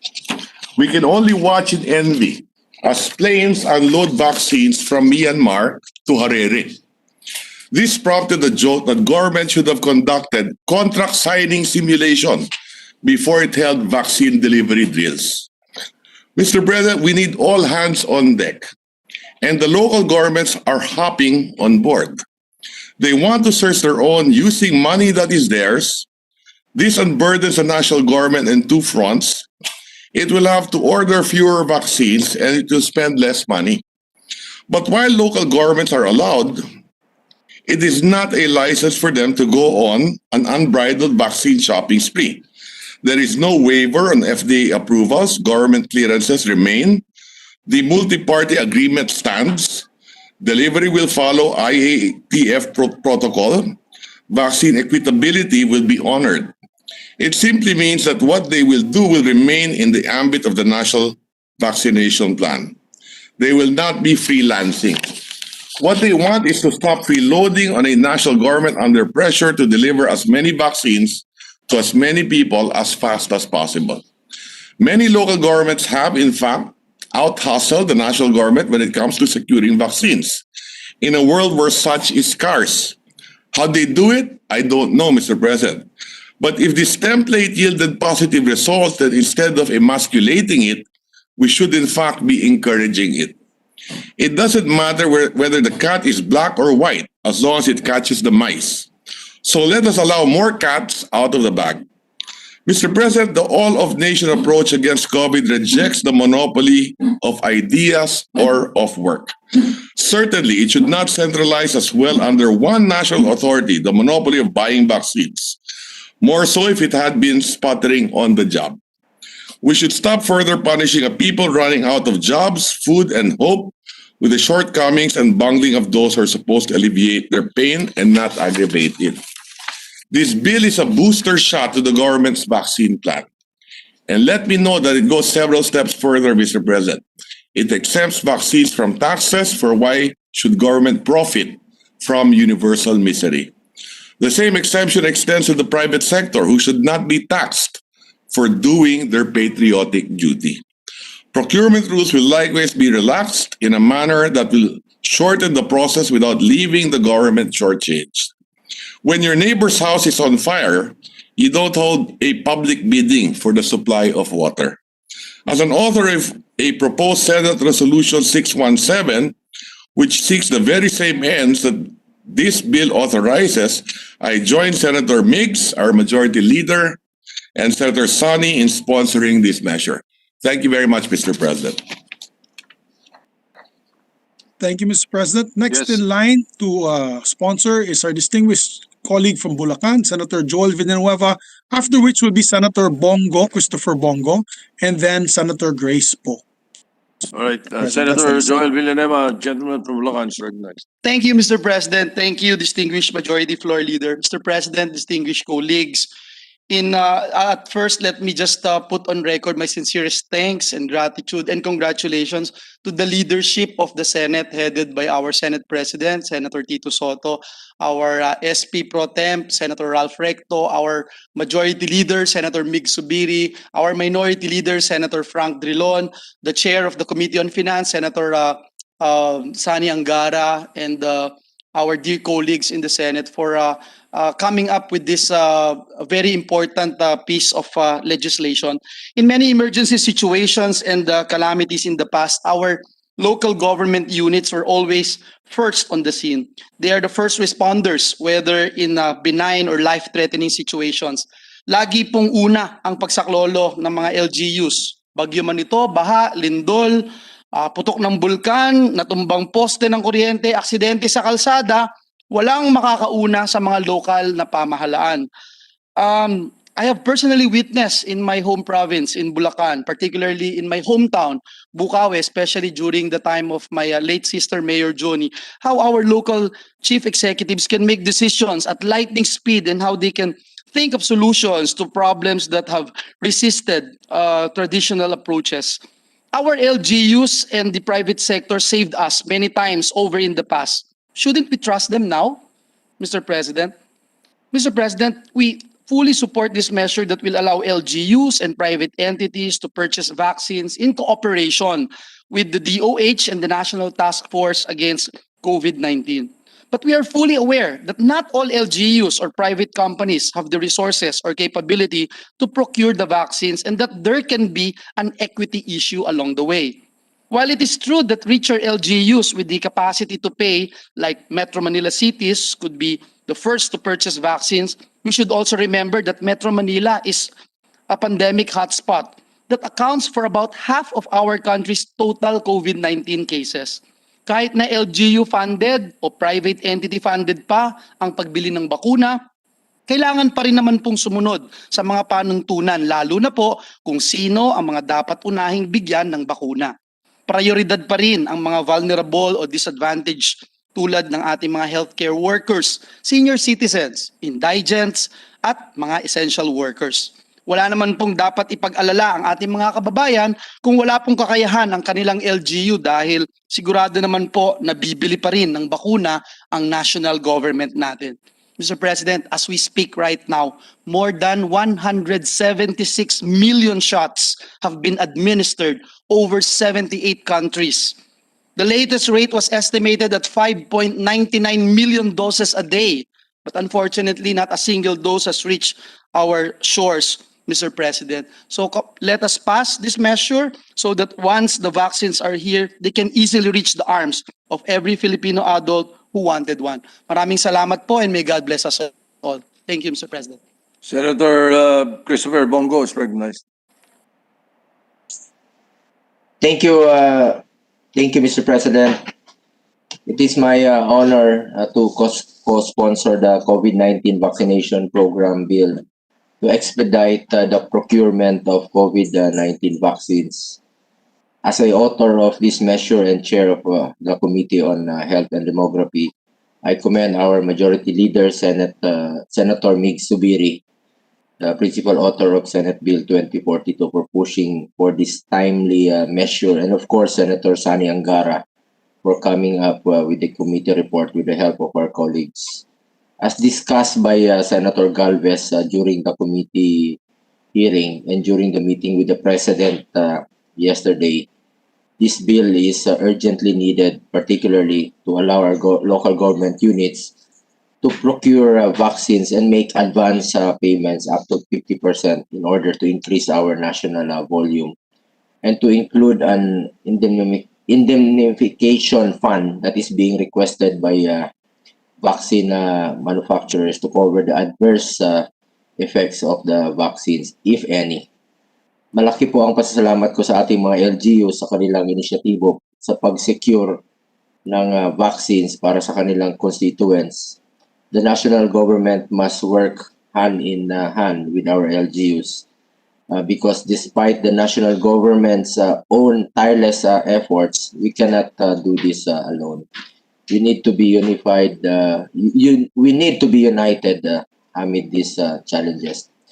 In the spirit of bayanihan, some LGUs have entered into tripartite agreements with the national government and vaccine manufacturers and have allotted funds to help ensure the immediate and efficient rollout of the COVID-19 vaccination program. Malaking tulong po ito. Sa kabila nito, marami pa tayong mga oportunidad upang magtulungan. Additionally, the vaccine indemnification fund is intended to be earmarked exclusively to compensate and indemnify identified vaccine recipients who sustain injury in connection with the use of the vaccines and where the adverse effects may be attributed to the vaccination. According to Secretary Galvez, all vaccine manufacturers require indemnify and liability frameworks, which include setting up an indemnification fund backed by legislation to safeguard them from possible liabilities. Medyo nagmamadali na po ang ating National Task Force ukol dito. They have informed the National Task Force Against COVID-19 that without legislation covering indemnification, they may not be able to supply the vaccine. Kaya suportado ko po ang panukala na ito para mas maging handa tayo sa kung meron mang hindi kanais-nais na epekto sa tao ang paggamit ng COVID-19. Importante na may sa batas ito dahil malaking parte ito ng ating national COVID-19 vaccine roadmap at kailangan ito upang tuloy-tuloy na ang pag-roll out ng mga bakuna sa ating bansa. I also want to emphasize and commend the inclusion of a provision in the committee report that will waive the requirement of phase 4 trials for COVID-19 medication and vaccine stipulated in the Universal Healthcare Law to expedite the procurement of COVID-19 vaccine. The provision under Bayanihan 2 is due to expire next month, which is why this provision is needed to cover the ongoing procurement of vaccines. The Health Technology Assessment Council will now have the authority to make recommendations to the DOH and the PhilHealth on COVID-19 vaccines based on preliminary data from phase 3 clinical trials and World Health Organization recommendation. I just want to underscore that to ensure safety, there must be an emergency use authorization from the Food and Drug Administration. Mr. President, napakahalaga ng bakuna para sa ating recovery. Ito po talaga ang ating pag-asa. Ito po ang ating susi para unti-unti na po tayong makabalik sa ating normal na pamumuhay. According to the National Economic and Development Authority or NEDA, reverting to enhanced community quarantine could cost NCR and nearby regions some 2.1 billion pesos in income a day. Meanwhile, every day of general community quarantine costs these regions around 700 million pesos in income. Malaki na po ang epekto ng COVID-19 sa ating ekonomiya. Marami na po ang nawala ng trabaho at nadadagdagan po ang mga nagugutom nating mga kababayan. Nakikiusap po ako kay Secretary Galvez na bukod po sa frontliners ay unahin rin po talaga yung mga mahihirap nating mga kababayan na wala pong access sa vaccine. Hindi po alam kung saan kukunin yung vaccine. Hindi rin po nila alam ano po ang itsura ng vaccine. Makipag-coordinate po tayo sa mga LGUs na walang pondo po ng pambili ng bakuna. Kasi marami pa pong LGUs na wala talaga silang sariling pambili po ng bakuna. Ipagpatuloy rin po natin dapat ang close coordination sa mga LGUs at maging sa pribadong sektor. Ito po ay bahagi ng ating whole of nation approach upang tuluyan na nating malampasan ang pandemyang ito. Paparating na po ang mga bakuna, kaya doble po ang efforts natin para ipaintindi sa ating mga kababayan kung ano po ang mga bakunang darating, ano ang plano ng gobyerno ukol dito, at ano ang ginagawa nating hakbang para masigurado natin na magkaroon tayo ng ligtas at epektibong bakuna. Sa kakaikot ko po, maraming gustong magpabakuna, pero nagtuturuan po sila kung sinong unang magpabakuna. Kailangan po, tayo, hindi naman ibig sabihin na tayo po ang prioridad, pero tayo pong mauna para ipakita at kunin po natin ang kumpiyansa ng ating mga kababayan. Mr. President, importanteng makuha yung kumpiyansa ng mga kababayan natin, confidence ng mga kababayan natin. Dahil kung makakabili nga tayo ng bakuna pero wala namang magpapaturok, hindi pa rin po tayo makaka-recover sa pandemyang ito. I now call on our fellow Filipinos to trust the government and trust our medical experts. Importante po sa ating lahat ang safety at efficacy ng vaccine na bibilhin. Hindi po papayag ang mga medical experts natin na hindi safe at effective ang bakuna na ituturok sa atin. Magtiwala po tayo sa ginagawa ng ating gobyerno para mabigyan tayo ng sufficient, safe at effective vaccines. Magtiwala po tayo, bayanihan po tayo, magkaisa po tayo para po sa kapakanan ng bawat Pilipino. Thank you, Mr. President. Right, Senator Grace Poe is recognized.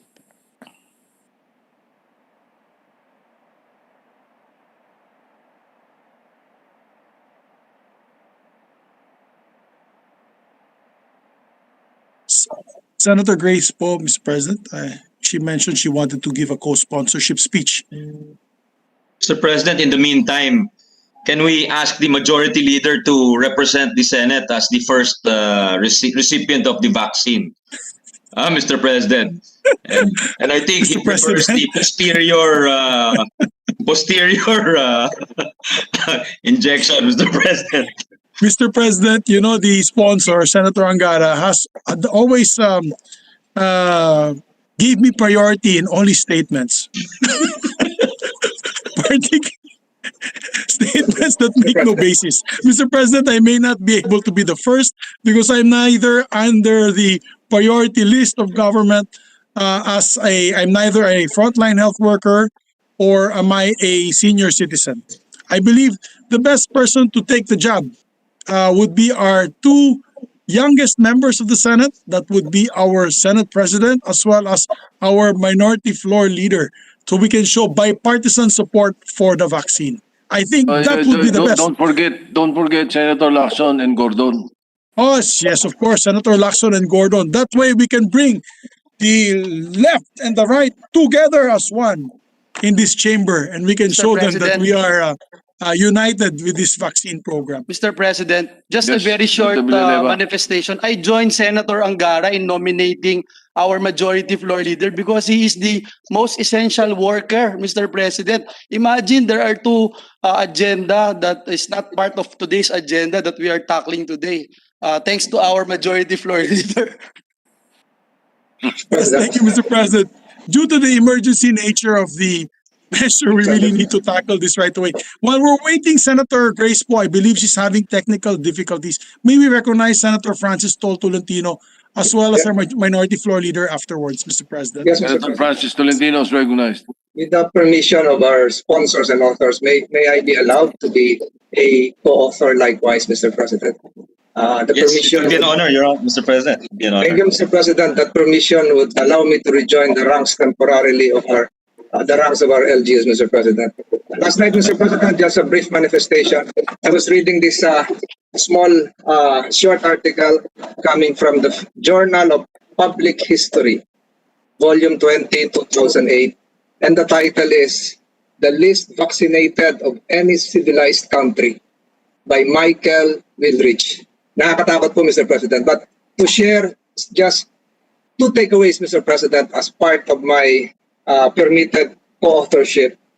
One, vaccination is a badge of citizenship. Vaccination is a badge of citizenship. Two, Mr. President, and this refers to the smallpox epidemic before, let me share one takeaway, Mr. President, and I quote, "The amount of mortality in a country by smallpox seems to bear a fixed relation to the extent to which vaccination is carried out." Having said that, I thank the author sponsors for allowing me to be a co-author likewise. Thank you, Mr. President. All right. If May we Senator Grace recognize Poe our is not, minority floor leader, Mr. President? the minority leader, Senator Drillo is recognized. Thank you very much, Mr. President.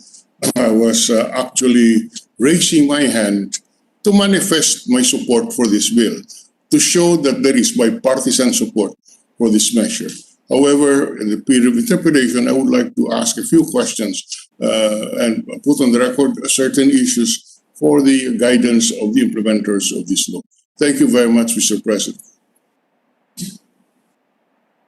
Finally, Mr. President, we have a few members who wish to be co-sponsor, co-author of this measure with the permission of our sponsors and authors. We'd like to put on record Senator Joel Villanueva, Senator Nancy Binay, and Senator Wing Gatchalian would like to be made co-authors of the measure, as well as Senator Richard Gordon, and as mentioned earlier, Senator Francis Tolentino to be made authors of this measure, co-authors.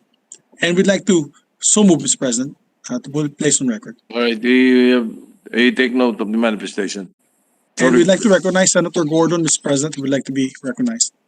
Senator Just a Richard Gordon is manifestation. recognized. Thank you, Mr. President. Just a manifestation. I'm in full support of the principle that the bill espouses, Mr. President. But I just would like to reserve my right to make some questions for improving, if that's possible. That's ambitious on my part. The bill, if we have to. Thank you very much, Mr. President. All right. Thank you, Mr. President. Well, perhaps, yeah, Senator Poe is not online, so Yes, Mr. President, she asked me to just place on record that her sponsorship speech will be inserted to the records and given to All the right. Secretariat. Thank you. well, it's not placed on record.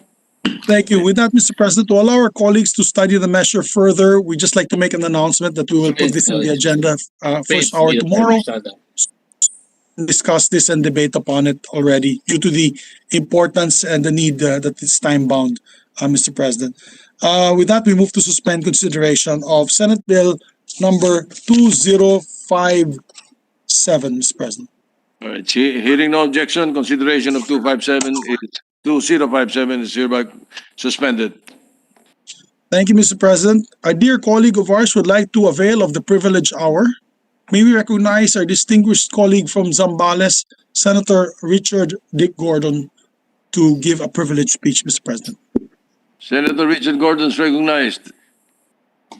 Thank you very much, Mr. President and Majority Floor Leader. My dear colleagues, I rise on a question of collective privilege this afternoon, rather hesitantly, Mr. President, because of what I read in the newspapers, and I was asked this morning what I thought about the President saying na hindi dapat makialam ang ilang mga senador dito sa sinasabi niya sa VFA. I think the President has his own strategies on the matter of VFA, of dealing with the Americans and dealing with the Chinese. Hindi po ako nakikialam doon. Pero on the same breath, the President must realize, as I'm sure he does, but sometimes he may be prone to creating, having a reaction when something disagreeable is presented to him by his colleagues or his advisors. Mr. President, the Senate is a co-equal branch, and we all know that. And as you know, every time the Senate is sullied by people who do not seem to respect it, do not appear in our committees, or do not refuse to who refuse to answer questions, I will be the first ones to rise and say, you cannot muzzle the Senate. The government is composed of three branches, Mr. President, all of whom act on the matter, among others, of foreign policy.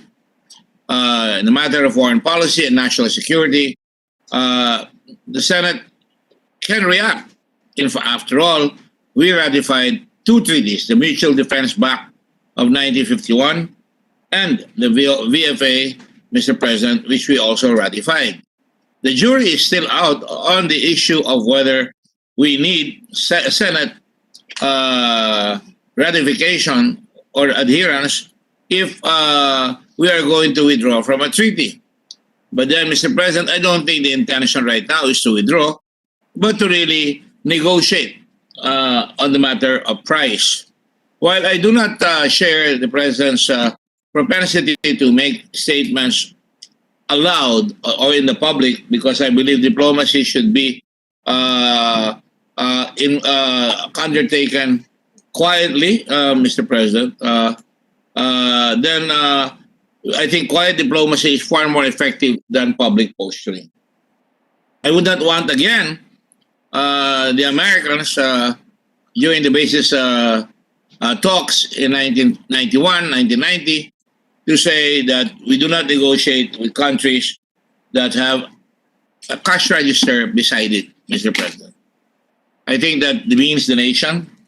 And without accusing the President of that, I just say, tarry a little, because we should really be able to rise and to a level of statesmanship that would allow other countries to respect us. But of course, President Duterte is a class unto himself. And he says what sometimes is on his mind. And sometimes his statements are kind of rash and to a certain extent out of whack, Mr. President, if I may say that. I'm trying to be polite because it's not my intention to criticize the President here. But what I do find really unacceptable is that the Senate must keep its mouth shut. For example, and on the matter, because we, as I said, ratify treaties, and at the same time, foreign agreements and international agreements under the Constitution require a 2/3 vote from the Senate. And I remind everybody, and I know you do, don't have to do that, the Senate is a forum of the people. We are allowed our opinion, just as President Duterte is allowed his opinion. And that's what makes living in a democracy very beautiful. The President can say something, and we can disagree. And we don't have to go to war with each other to disagree. I think the dialogue enriches the positions of our country if we're all able to listen to each other instead of shouting at one another. And so this forum of the people that represents 110 million Filipinos must speak on matters of national security. We certainly have the right to speak and talk about it. And I thank Senator Tolentino because 3 weeks ago he stood up, and I was completely unaware that China had come out with a law involving their Coast Guard, allowing them to fire away at any vessel that will operate that would not follow their bidding. I even said that, what are China's intentions? Are they a friend? I know that the Filipino people are friends with the Chinese people. I'm afraid I cannot say as much the way Chinese government is acting. I cannot say with certainty that the Chinese government is friendly to us, Mr. President. why are we being treated this way by China? It might be because they see that the president is favoring them. Perhaps this is, again, what you might call a strategy on the part of the president. Or maybe it's because we're identified with the United States. When I say it's part of the strategy of the president, I'm reminded, Mr. President, that in World War II, when France was taken over by Germany and the rest of Europe was already under the heel of Germany, with the exception of the Soviet Union, England was begging for help, practically begging, and I mean that, to get help from the United States, which was at that time adopting a very isolationist policy. They didn't want to go to war in Europe. They didn't want to intervene in Europe. But Roosevelt knew that once France had been taken, he knew that the Atlantic Ocean had suddenly shrunk. With the U.S., with the mighty British fleet now susceptible to being attacked by German bombers or by German warships, and the taking of France must necessitate also the destruction of the French Navy in Algeria, if I'm not mistaken, and which the British did ultimately.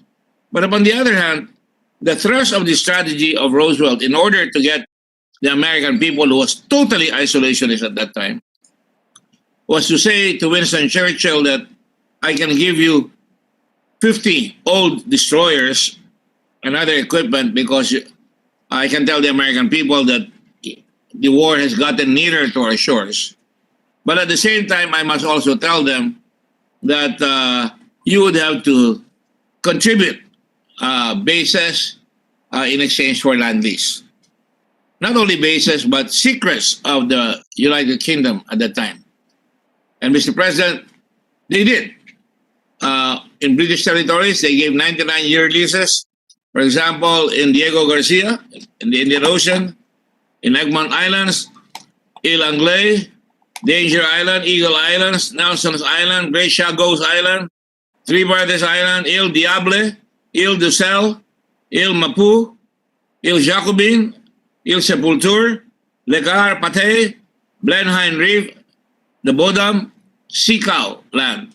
Mr. President, all this were turned over.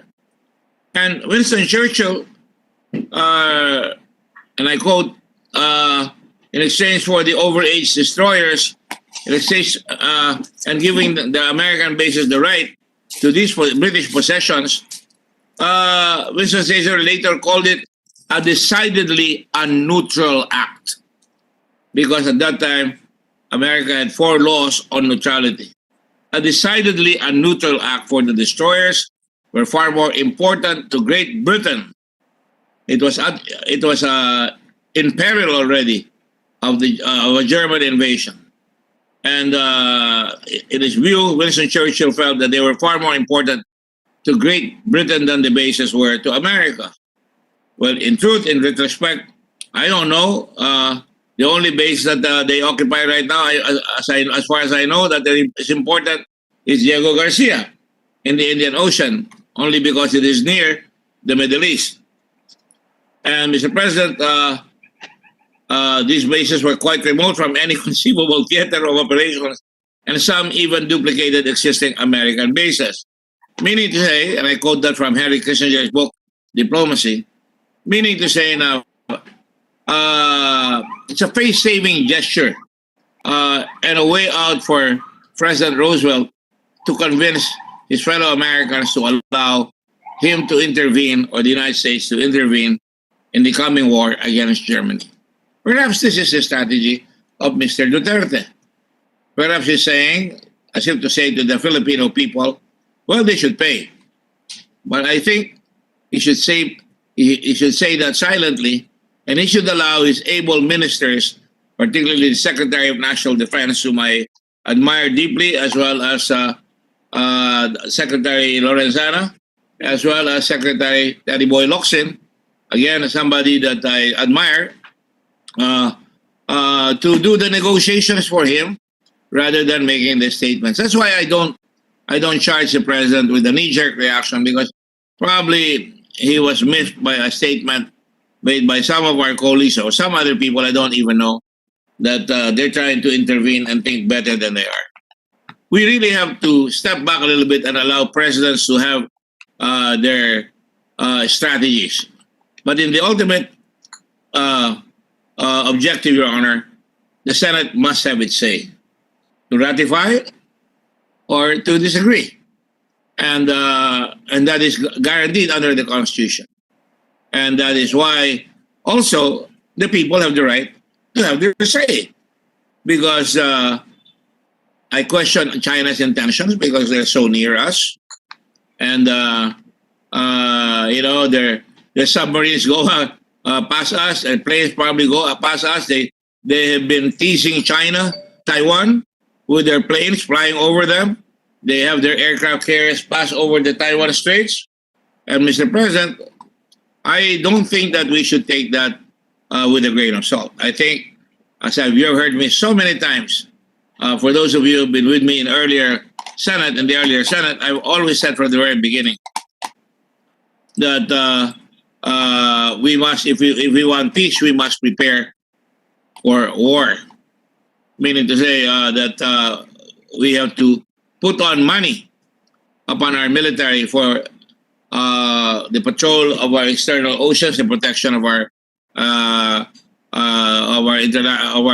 the seas around us, as well as to make sure that our countrymen are safe, our fishermen are safe. That's why I keep asking China, ano bang threat sa inyo nung mangingisda? Na nung araw ay magkakasama tayong lahat. Kaya sabi ko, kaibigan natin ang mga Chinese people, nagpapalitan kayo ng ulam doon sa Scarborough Shoals, nagpapalitan kayo ng alak, nagpapalitan kayo ng sigarilyo, na hindi kayo nagbabakbakan. Pero mukhang ang inyong gobyerno, ngayon ang siyang may intentions. I was asked once whether China had hegemonic intentions. I said to the chairman of the board of FedEx that that time who asked me that question, as you know, China is the Middle Kingdom. That's how they think of themselves. And people, there was some sort of a suzerainty. They thought that everybody should kowtow to them. A friend of mine was telling me that even the Sultan of Sulu went there to pay his respects to China, but I'm not so sure about that. But then things change. We are now all independent countries. China is no longer under the heel of the colonial past, where they had a statement before on the subdividing China into cantons. The Japanese having a canton, Americans having a canton. And if you remember the movie, The 55 Days of Peking or Peking, they were surrounded. And the Boxer Rebellion was then in progress, and there was a big fight that led to the unseating of the Manchu dynasty. Having said that, Mr. President, I only get up here today to let everybody know that we must not take this seriously, as lightly. We must take this with all seriousness because that was the way Germany got away with it. I'm talking about Hitler's Germany, not present Germany.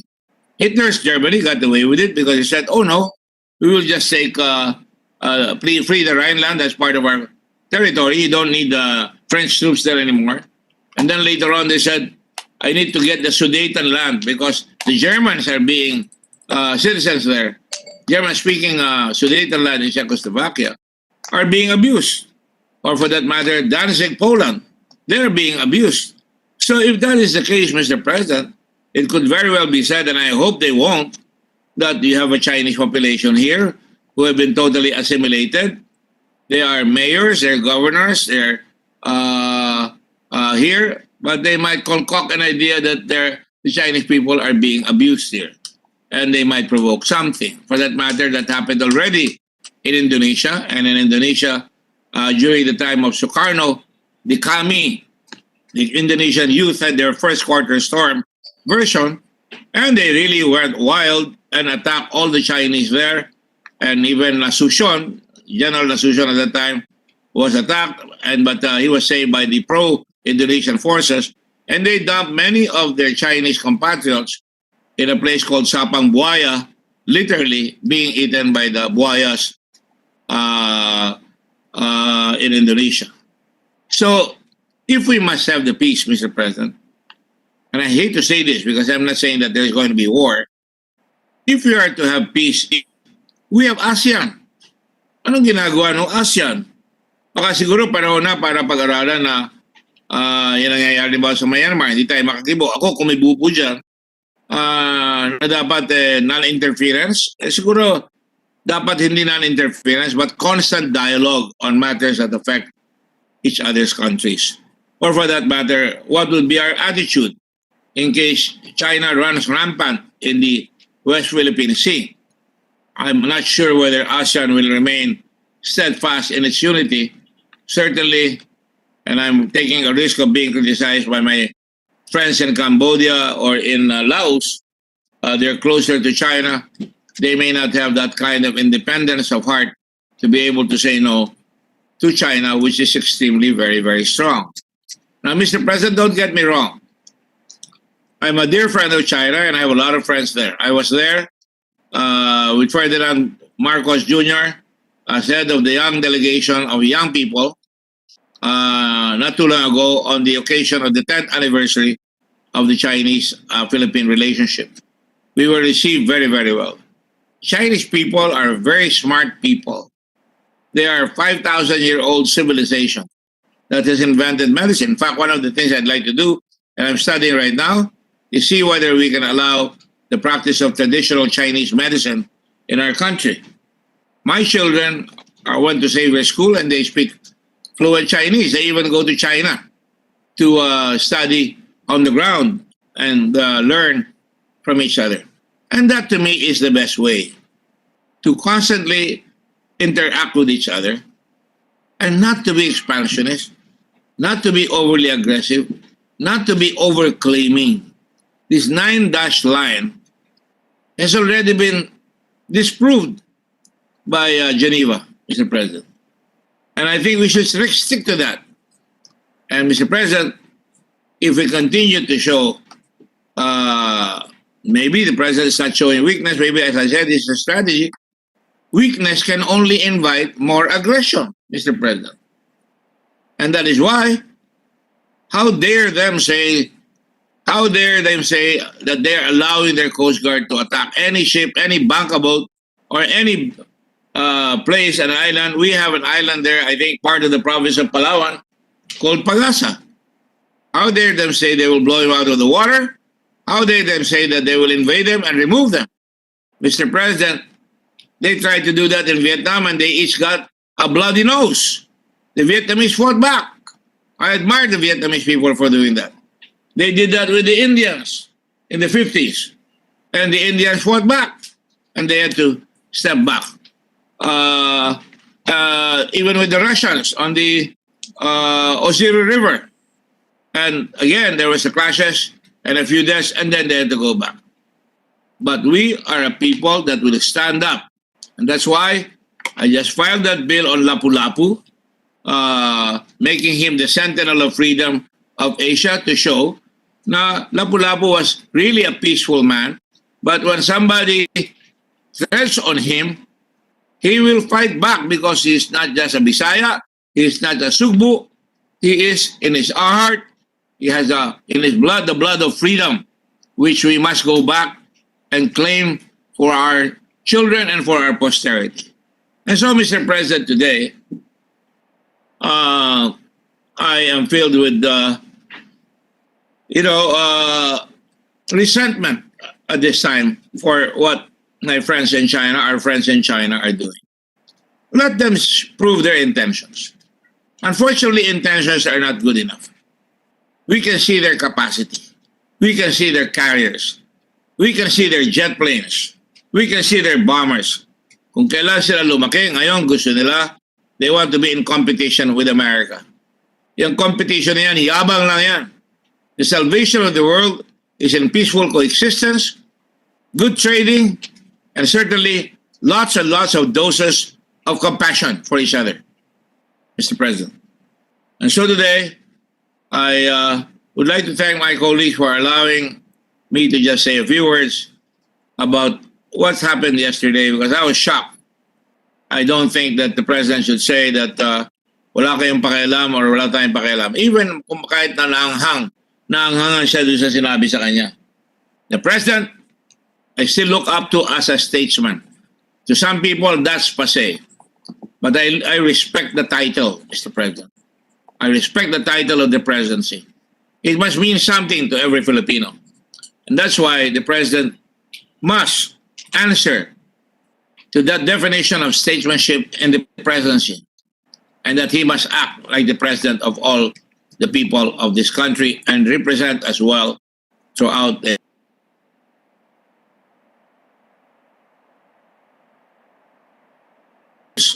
so loved, but I'm sure by a lot of our countrymen. A lot of people disagree with him, but under a democracy, he is the president. He deserves the advice, the respect, but at the same time, he must also give the respect to our countrymen.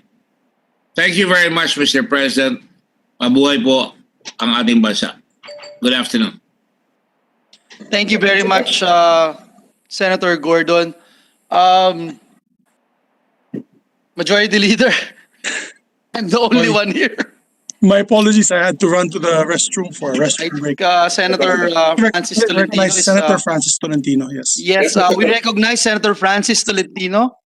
Yes, Mr. President, just two questions if the good gentleman from Zambales would allow, Mr. President. He may do so if he so desires.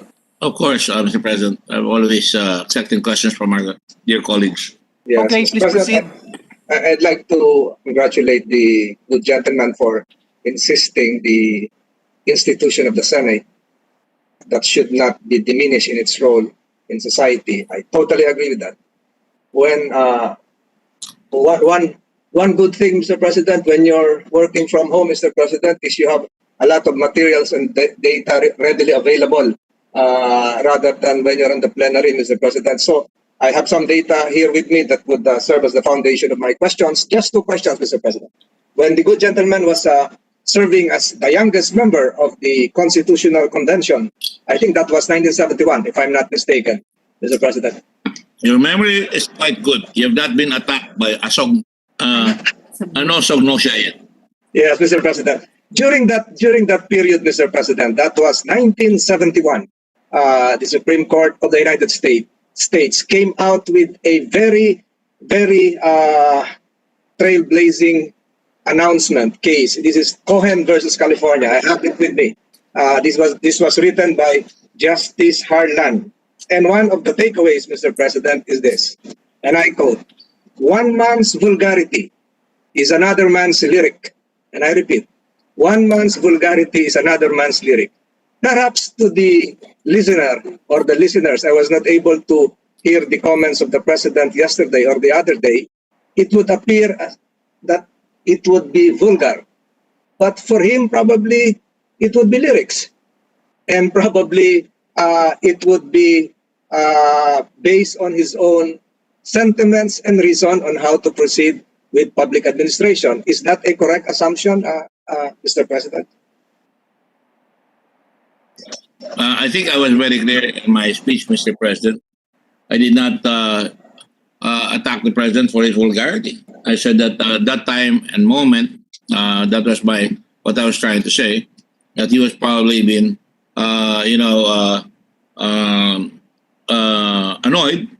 And sometimes when one is annoyed, we're all human, we're prone to say certain things. But I have never, as I said in the latter part of my speech, and I gave extemporaneous remarks, I said that I respect the position of the president, and I respect, but also the president must respect the Filipino people. I don't think I never arrogated any vulgarity in the statement. I just said that I want to protect the Senate's just because in case other people might mistake it to mean that we are being muzzled in the Senate, Mr. President.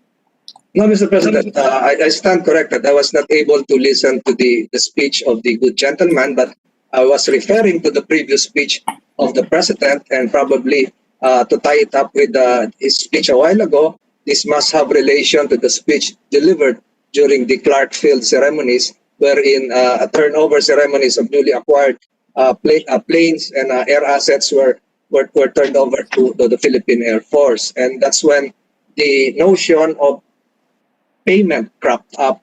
And that was one of the items I culled from the speech of the good gentleman. Am I correct in that assumption? You saw a while ago the statement as regards to the VFA. Again, I did not see, Mr. President, that remark, that turnover. We've been grieving with for my brother, and we've had very little sleep, but no time for television practically. But I was asked this morning, and that's how I came to know about the statement made by the president. And when I asked my staff this morning, they said there were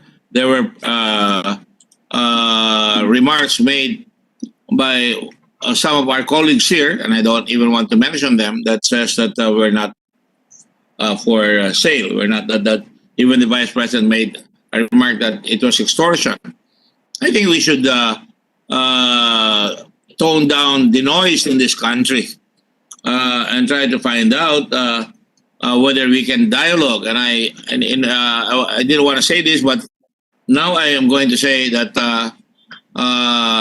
that perhaps the president would be well, and if he accepts it, salamat. Kung hindi, salamat din, that we have a National Security Council meeting that we have not had for a long time. And that maybe the dialogue there will be a lot better.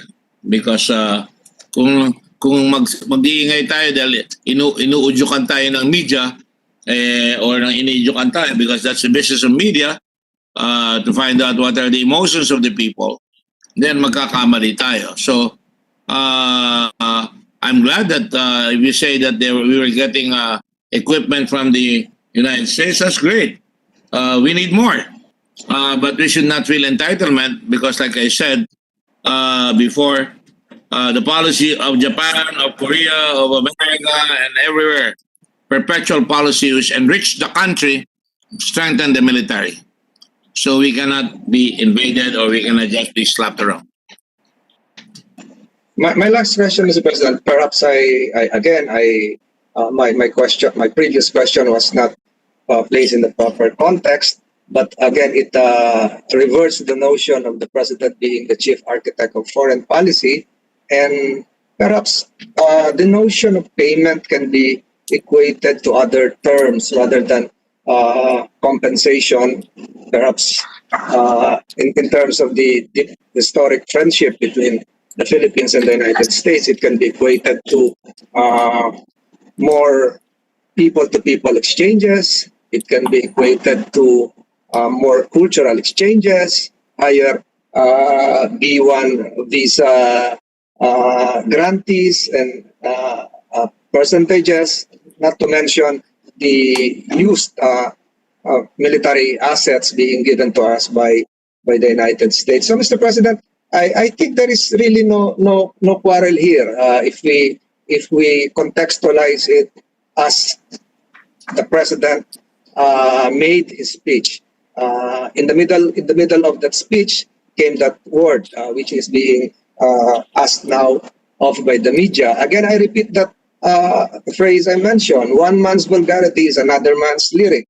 And I thank again the good gentleman from Zambales for stressing the need to strengthen the role of the Senate as a vital institution in our democracy. And I will end this questioning, Mr. President. I promised the good majority leader 4 questions. I probably will just listen later to the music.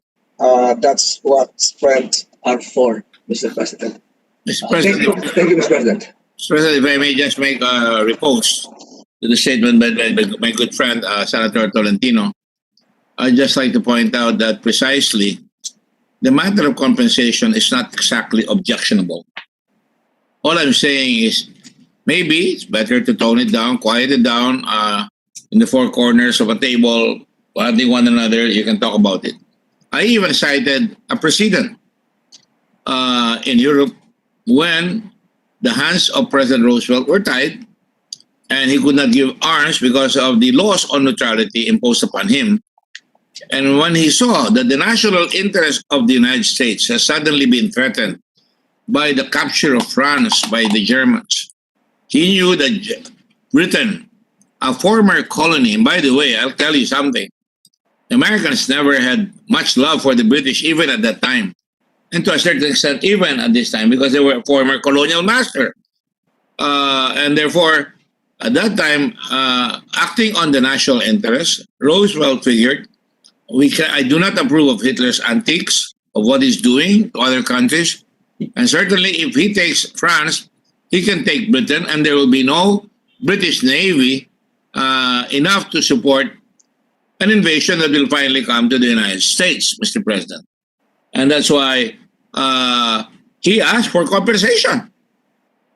Call it political compensation, monetary compensation, land compensation. He asked them, I will give you the 50 ships, and he really gave more, not just the 50 destroyers. But, he said, I have a constituency that does not like us to go to war, and I would like to be able to justify that by saying, give us your military secrets that we can use for our military so that when we go to war, we have the same hardware and software, and give us some of the islands that they probably don't even need, if only as a symbolic gesture that one ally to another, kahit na ally, nagbabayaran. May transaksyon. Pero yung transaksyon na yun, mas malaki yung transformation, the transformation. And of course, you're correct when you cite that vulgarity is something, one man's vulgarity is one man's lyric. But you know what? I'd like to see more lyrics than vulgarity. Thank you very much. Thank you, Mr. President. Mr. President, I move that the speech of the gentleman from Zambales be referred to the Committee on Foreign Relations as primary committee and the Committee on National Defense as secondary committee. I so move, Mr. President. Any objection? Hearing none, motion is approved. Thank you very much, Mr. President. Mr. President, just for the record, our two colleagues, Senator Risa Ontiveros and Senator Cynthia Villar, would like to be made co-authors of Senate Bill number 2057. This is the vaccine measure. I so move. Any objection? Hearing none, motion is approved. As well as Senator Kiko Pangilinan, Mr. President, as well. All right, motion approved. And I see also waiving Senator Manny Pacquiao, Mr. President, as co-author as well of the measure. All right, also place that on record. Thank you, Mr. President. Mr. President, next item on the agenda is the bill of our distinguished colleague from Bulacan. I move that we resume consideration of Senate Bill number 1513 and the committee report number 84, Mr. President. So moved. Any objection? Hearing none, consideration is in order. Thank you, Mr. President. We are in the period of interpellation. May we recognize Senator Joel Villanueva to sponsor the measure. To sponsor the measure, Senator Joel Villanueva is recognized. Mr. President, there are no, yes, just for the record, there are no other members who wish to interpellate the measure.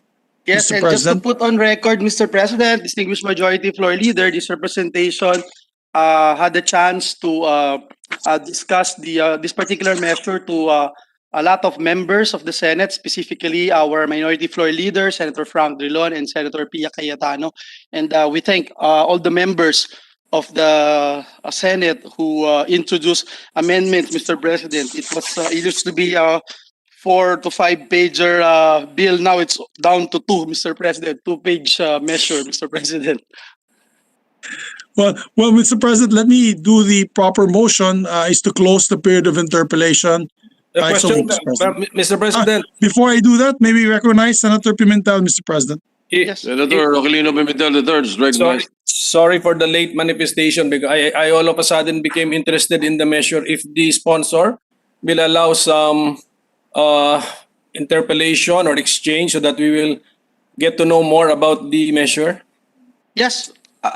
Gladly, Mr. President. So, the title has not been changed, Mr. President, because you said the sponsor said that the contents have been changed from a 5-pager to a 2-pager. The title, Mr. President, is the same, an act integrating labor education in the tertiary education curriculum, Mr. President. So, what is actually the thrust of the measure, Mr. President? What about labor will we now introduce into the tertiary education curriculum? Yes, Mr. President, part of the goal of this measure is to mandate all higher education institution to integrate labor education as part of an elective course, Mr. President. So, what do we mean by labor education, Mr. President? Well, labor education, Mr. President, refers to the teaching of basic knowledge on labor rights and other skills relating to negotiation, fostering smooth interpersonal relations in the workplace, and mechanisms to redress of grievances and other concerns, Mr. President. And when it's an elective, sir, ilang units po yan, Mr. President? Because if we what principles in labor law do we expect our students in higher education to be familiar with after taking the course? Well, Mr. President, let me put on record that there'll be no set of number of hours that will be implemented, Mr. President, in tackling this particular topic. But we are suggesting and mandating our CHED to oversee and ensure that our higher education institution would be able to squeeze in, Mr. President, topics with regard to labor education as part of an elective course. So the measure, Mr. President, does not enumerate in detail the subject matter to be Yes, Mr. President, you're correct, to be Mr. taught President. under labor education. So kasi sayang, sir, kung may mga importanteng concepts, di ba? Like for example, the right to form unions, yung occupational safety, even right to overtime pay, mga ganon. How can we make sure, Mr. President, that this will be part of the elective course to be offered under the measure? Well, Mr. President, at this time, under the Philippine AIDS Prevention and Control Act of 1998, RA 8504, the Department of Education, Culture and Sports, CHED and TESDA shall integrate HIV education in public and private schools at intermediate grades, secondary, and tertiary levels, including non-formal and indigenous learning systems. What we wanted to do right now, Mr. President, is to ensure that this particular topic will be integrated, the labor education program, Mr. President, in the tertiary education curriculum. Did the original bill contain the subjects, the particular topics to be taught? Yes, Mr. President, part of the original bill, Mr. President, but not this particular measure. We took them out, Mr. President. No, Mr. President.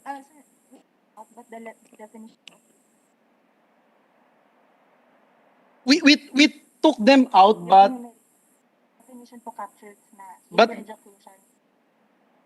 sorry, Mr. President, I'm a little.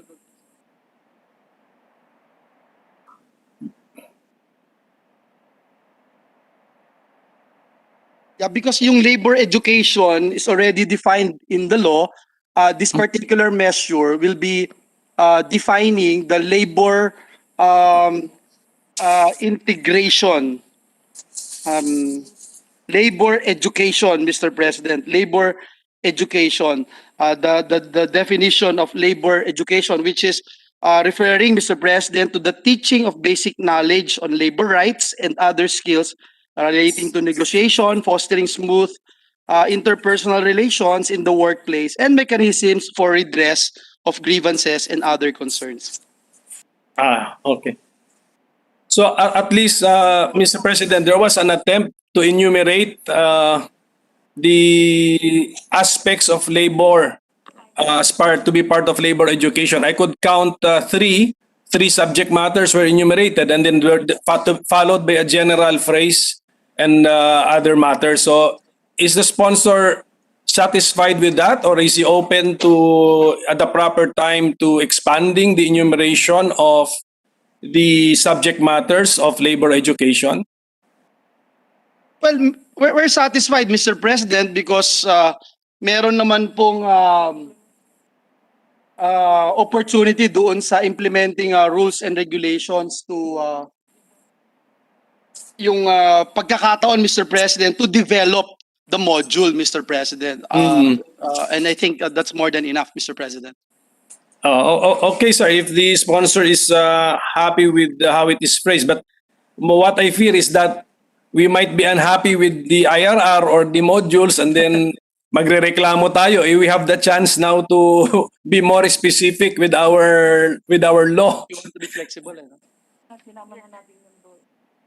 And don't worry, Mr. President, because in this particular measure, we already asked DOLE to be part of this, so that together with our friends from the Commission on Higher Education, makukuha po natin yung gusto nating makuha dito sa particular measure na ito. Yung laman ng labor education, sir. So may committee, sir. Is there a committee or a council which will now fill in the details? Sa implementing guidelines, Mr. President, we are mandating the not just actually CHED and DOLE, but also TESDA, Mr. President, as we wanted also to take note of the contribution of the technical vocational education and training sector, Mr. President. So I'm in full support, Mr. President, of this measure, which I believe is one example of outside of the box thinking. We're thinking of the more important, the more essential things in life that our students should know. So allow me to congratulate the sponsor. Sana, sir, gawa rin tayo ng bill, o gawa ako ng bill, and I hope you entertain it about teaching the Constitution. Pwede ba yon? Sure, Mr. President, I'd gladly be part of it, Mr. President, and I'd like to thank the distinguished gentleman from Cagayan de Oro for having been very interested in a lot of the measures that we are treading upon in our committee. And again, just want to appreciate his thoughts and ideas with regard to this particular measure. Thank you very much, Mr. President. So, congratulations, sir. You have my full support. Salamat po, Majority Leader and Mr. President and dear colleagues. Thank you. Thank you, Mr. President. And I'd just like to add, Mr. President, that would be an excellent idea if Senator Pimentel can file a bill on educating our students on the Constitution. Sometimes a widely abused document by many sectors. It would be great that our students would learn about the importance of our Constitution. So thank you very much for that, Mr. President. I move that there are no other members who wish to interpolate the measure. I move that we close the period of interpolation. Any objection? Chair Histad, period of interpolation is closed. Mr. President, I move that we open the period of amendment and recognize our distinguished sponsor, Senator Joel Villanueva, for their amendment. Senator Joel Villanueva is recognized for the period of amendments. Thank you very much, Mr. President, distinguished colleagues. Appreciate it. Thank you. Mr. President, on page 1 of SB 1513 under committee report number 84, delete lines 12 to 13. I so move, Mr. President. Any objection? Hearing none, adopted. On page 1, delete lines 19 to 21 and replace subsection C with the following. Subsection C, labor education refers to the teaching of basic knowledge on labor rights and other skills relating to negotiation, fostering smooth interpersonal relations in the workplace, and mechanisms for redress of grievances and other concerns. Renumber accordingly, Mr. President. So moved. Any objection? Hearing none, adopted.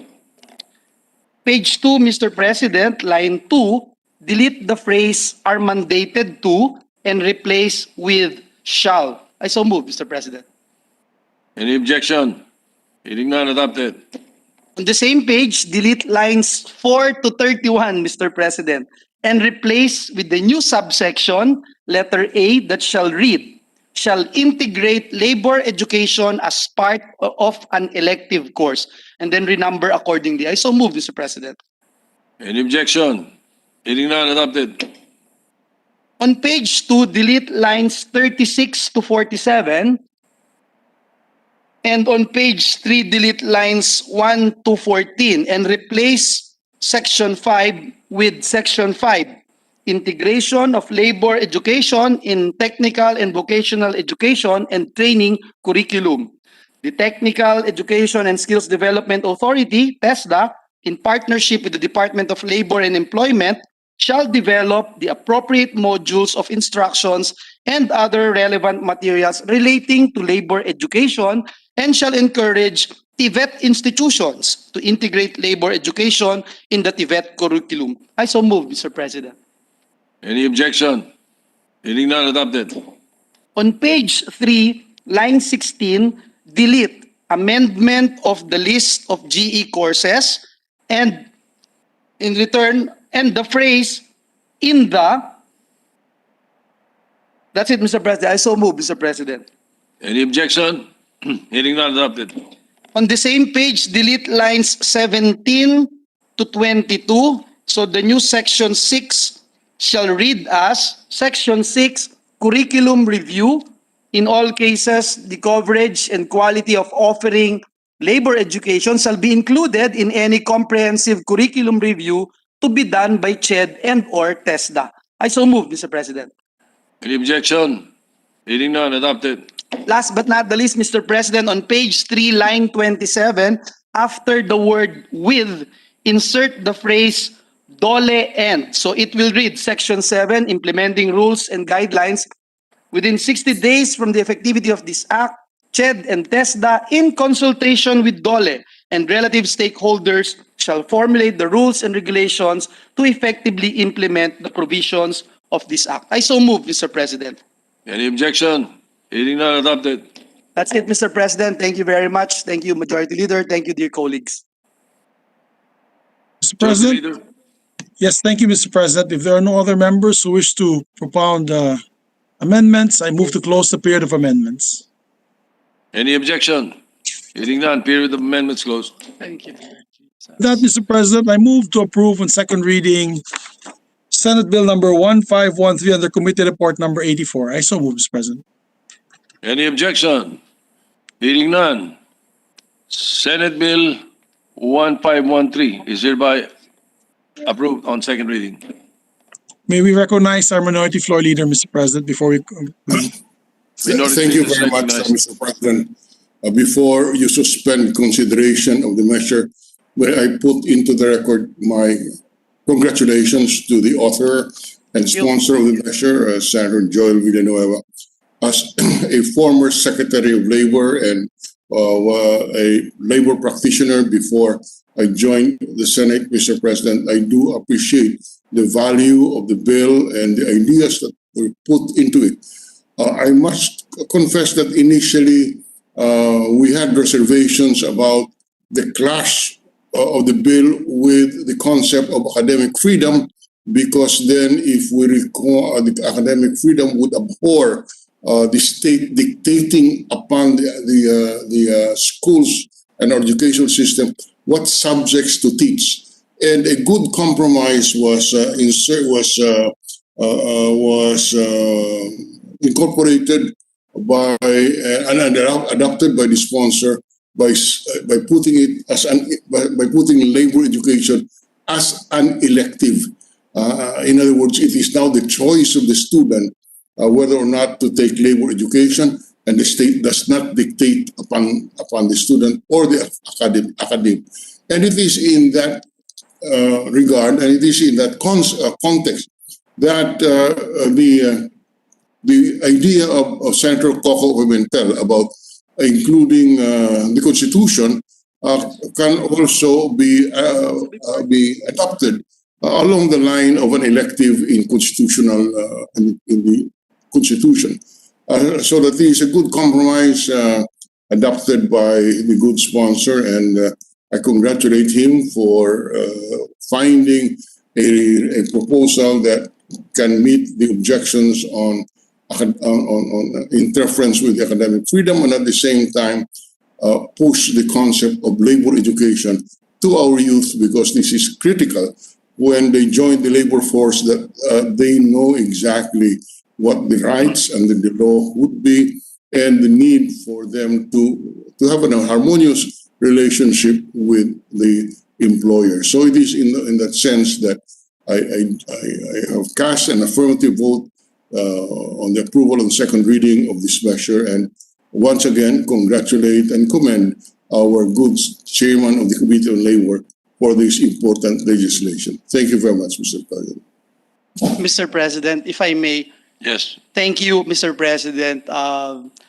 This humble representation is just still in awe listening to our minority floor leader, the guru of gurus of this August chamber. When I became a member of the Senate, I have been thanking God for having him here, Mr. President, especially in the Committee on Labor.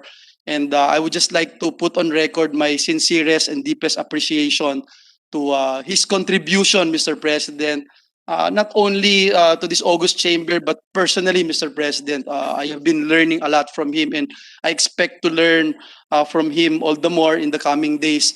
And again, also would like to thank our inspirational leader of the Senate, Senate President Tito Soto, our majority floor leader, our former Senate President, our bar top notcher, Senator Coco Pimentel, our colleagues for helping us out in this particular measure, which is, for me, is very important, Mr. President.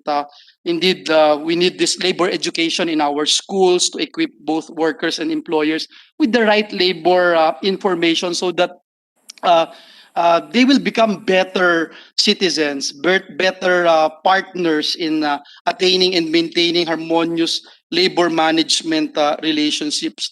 Our curriculum, Mr. President, should help our future workers and help our future employers make deeper and fuller understanding of their labor rights and responsibilities. And that's why the passage of this bill is a step towards that direction. Muli, Mr. President, Ginoong Pangulo, ang paglalagay po ng labor education sa mga standards ng CHED at sa mga training regulations din po ng TESDA ay magagarantiya na sa ating mga graduates ay employment ready sila, well equipped with technical skills and labor skills. Again, my sincerest thanks and gratitude to all the members of the Senate. Mabuhay ang Senado. God bless us all. Thank you. Thank you, Mr. President. Leader. Yes. Before we suspend consideration, I would be honored if the sponsor accepts me as a co-author of the measure as well. I will be honored, Mr. President. Thank you, Mr. Majority Leader. Thank you. The honor is all mine. Thank you very much, Mr. President. With that, I move to suspend consideration of Senate Bill number 1513. Any objection? Hearing none, consideration is suspended. Mr. President, the last item of the agenda, if it is all right with the presiding officer or Senate President, if we can tackle it and probably just give a time limit of 7 p.m. as I know the good gentlemen on the floor are busy. If it's all right, can we still tackle Senate Bill number 1947, Mr. President, for interpellation? Yes. That is the judicial marshals. I know you're also a principal author of this measure. Yes. Go ahead. Okay. Thank you, Mr. President. I move that we resume consideration of Senate Bill number 1947. Mr. President, recognize the sponsor, Senator Richard Gordon, and to interpellate our distinguished colleague, Senator Francis Kiko Pangilinan, if he's available. He is. There you go. Thank you, Mr. President. All right. The sponsor is recognized, Senator Richard Gordon, and to interpellate, Senator Francis Pangilinan. Thank you, Mr. President, thank you, Majority Leader. May we know if the good gentleman from Zambales, distinguished colleague in the Senate, is willing to yield to a number of questions? Willingly to the esteemed member of the Senate and my fraternity brother, Kiko Pangilinan. Thank you to my senior brother in the Upsilon. For the record, Mr. President, both of them are Upsilonians, so we can all go home already.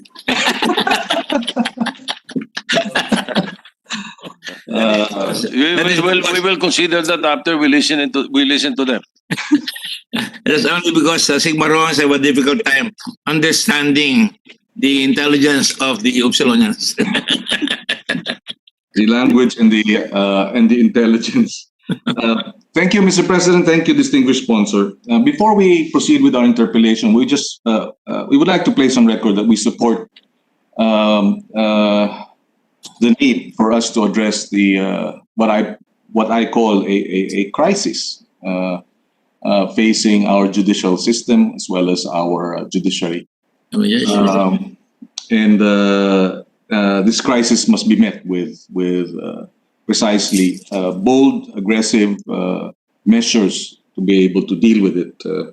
As I understand, since as of November 2020, 53 lawyers, including 8 judges and 10 prosecutors, have been killed since July 2016. And this is really a serious matter in terms of respect for the rule of law in this country. May we know, and I've come to understand, and if my data is correct, that only 10% of cases involving 31 judges since 1999 have been resolved. If that is correct, may we know what were the obstacles and hindrances? Why only 10% of the 31 judges who have been killed since 1999 to merit precisely this intervention, this measure?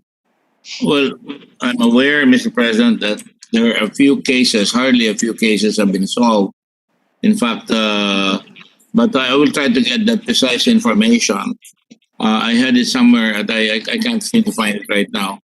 But certainly, if you give us the time, I can get back to you later on that, on the specific information, Mr. President. Yes, and based on the hearings and your own take on the hearings and the resource persons, what were the hindrances that resulted in unresolved cases involving judges, Mr. President? Mr. President, I think I have the answer. You're correct. There are only 10% of those killings have been solved. And the hindrances, to answer your follow-up question, has been the lack of witnesses, or for that matter, the use of vehicles like motorcycles that get away with it. And, you know, well, it would appear that there have been tremendous, I won't call it courage, but simple crassness and impunity in the killing. Hindi na natatakot yung mga pumapatay pati ng West. And that is why, like I said, I keep repeating this even in my own staff, whose father had an attempt on his life in 2 separate provinces. One in Tuguegarao and the other one in Quezon City.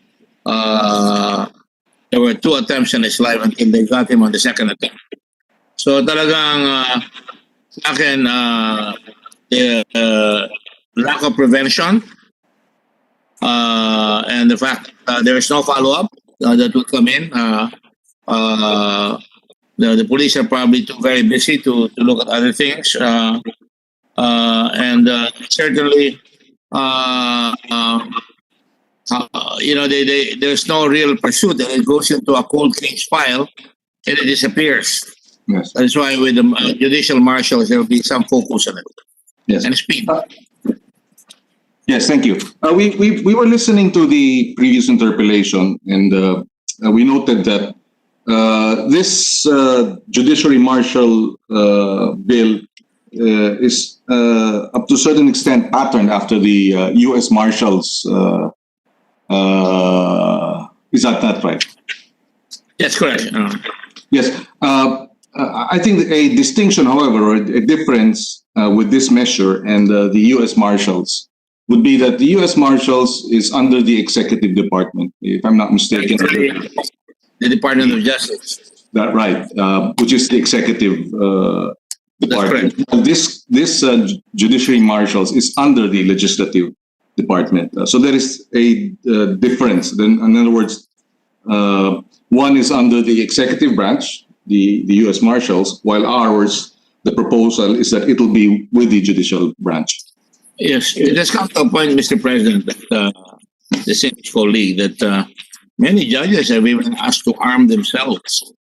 The Department of Justice in this country runs the NBI, and the NBI ought to be on top of it, but apparently even they cannot handle it. So we figured that there would be more focus, and if it's handled by the Supreme Court, then under the Supreme Court, then Supreme Court will certainly be overly protective of the judges, because it is a slap on the face of Lady Justice every time a judge is killed. Seems that there's no respect but contempt to judges, Your Honor. Yes, thank you for that clarification. Would the good sponsor agree with me that law enforcement is primarily a executive power? As a general rule, yes, sir, I will. As a general rule, there are instances where, for example, the Secret Service in the United States are also Treasury agents. They serve as Treasury agents, seizing smuggled or counterfeit money, etc. Yes. There are specialist agencies also operating. But here, in the case of the judicial marshals, they're essentially security, not law enforcement. Yes. So their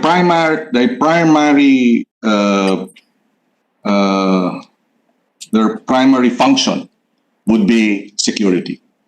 To prevent it from being attacked.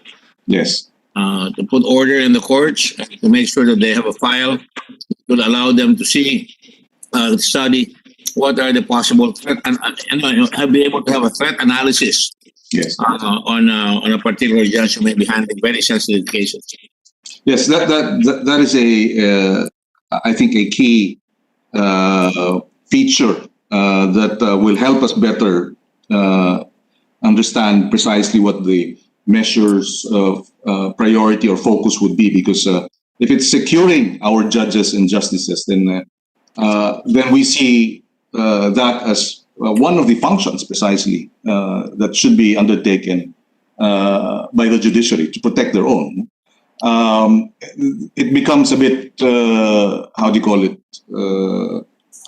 a bit blurred when other law enforcement functions are given to the judicial marshals, and therefore the issue of separation of powers would come in. But I understand, and based on the interpellations of Senator Pimentel and the response of the good sponsor, because if I understand it correctly, Senator Pimentel was also concerned about some of the powers that was being given under Section 4, broader powers, including the power to arrest, the power to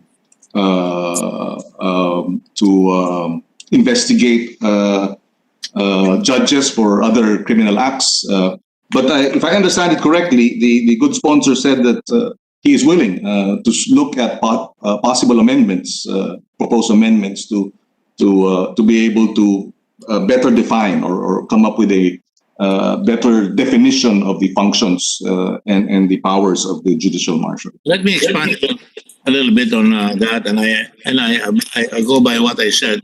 Obviously, I never think that we have the franchise on correctness, and that's why I listen with respect to all our colleagues, no matter who it may be, so that we can improve the law. I look at it from that point of view. In this matter, with regard to your question, the judiciary marshals are not law enforcement. They are security. all, they are complementary to a certain situation that may arise. And if they're in the area, they will complement. If they're asked for assistance, provided they provide proper identification and also augmentation of law enforcement, like something is happening. But they're not there to conduct arrests or conduct investigations. It's purely the protection of the courts and the judges and the justices. Thank you for that clarification. The Section 4, for example, provides for a power that pertains to witnesses. Earlier, we said that many of the cases involving judges did not progress precisely because of lack of witnesses. If I'm not mistaken, in one of the committee hearings, the CIDG manifested that cases were dismissed because of the failure of witnesses to appear during the trial. And the bill proposes to provide security to witnesses. Perhaps we should be able to clearly define the powers in relation to or in conjunction with the Witness Protection Program and the Republic Act. If I'm not mistaken, that's Republic Act 6981, the Witness Protection Program measure, which is under the Department of Justice. So there has to be some clear delineation between the Witness Protection Program law and, of course, the securing of witnesses by the judicial marshals. Distinguished ones. Your Honor, you're correct. The primary responsibility is the Department of Justice for the Witness Protection Program. But when it comes to judges, escorting the witnesses and making sure that they arrive, that would be the primary function of the judiciary marshals. Of course, they can also ask help from the NBI or other agencies, but the primary function would be theirs. Yes. Because, and just to also put on record, Section 4, for example, of the Republic Act 6981, the Witness Protection Program law, provides for, and this is for the legislative branch, witnesses in legislative hearings. Of course, what happens here is that we have in the Senate hearings wherein we, especially the Blue Ribbon Committee, wherein we can actually provide immunity for as long as this is approved by the Senate President, or in the case of the House of Representatives, the Speaker, and place them under the Witness Protection Program. Perhaps at the right time, we can craft some provision that will, again, clearly distinguish or will define, the Witness Protection Program law and the protection of witnesses by the judiciary marshal, so that we can reconcile both laws. That is the most acceptable and ideal, Mr. President, and I'm ready to accept. And we're also trying to look for language that will say that, clearly defining what the role of each agency will be. Yes, Mr. President, on the matter of some of the other powers, there is the power to, again, this was clarified earlier, but to conduct investigations concerning allegations of irregularities, including graft and corruption committed by justices.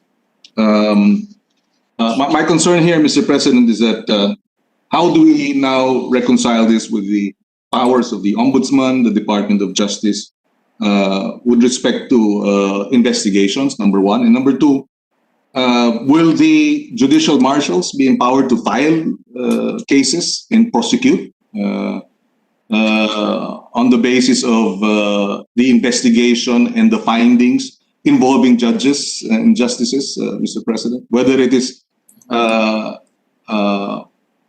issues of corruption or on issues of security, Mr. President? Well, Mr. President, there will be no overlapping of functions with the Office of the Ombudsman in conducting investigations concerning allegations of irregularities, including graft and corruption committed by justices, judges, court officials, and personnel. The marshals and the Ombudsman will be complementing each other. In the landmark case of Judge Maceda versus Ombudsman Vasquez, 22 April 1993, the court and bank held that under the doctrine of separation of powers, The Ombudsman cannot investigate judges and court personnel.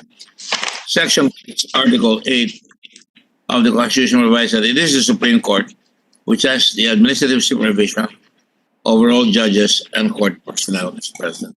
So I see no problems with that. Now, on the matter of filing cases, Mr. President, I see no reason properly guided by the court administration that they can prepare the case, but the case will have to be prosecuted either by the Department of Justice or by the Ombudsman after the Supreme Court has already conducted the investigation through the judiciary marshals.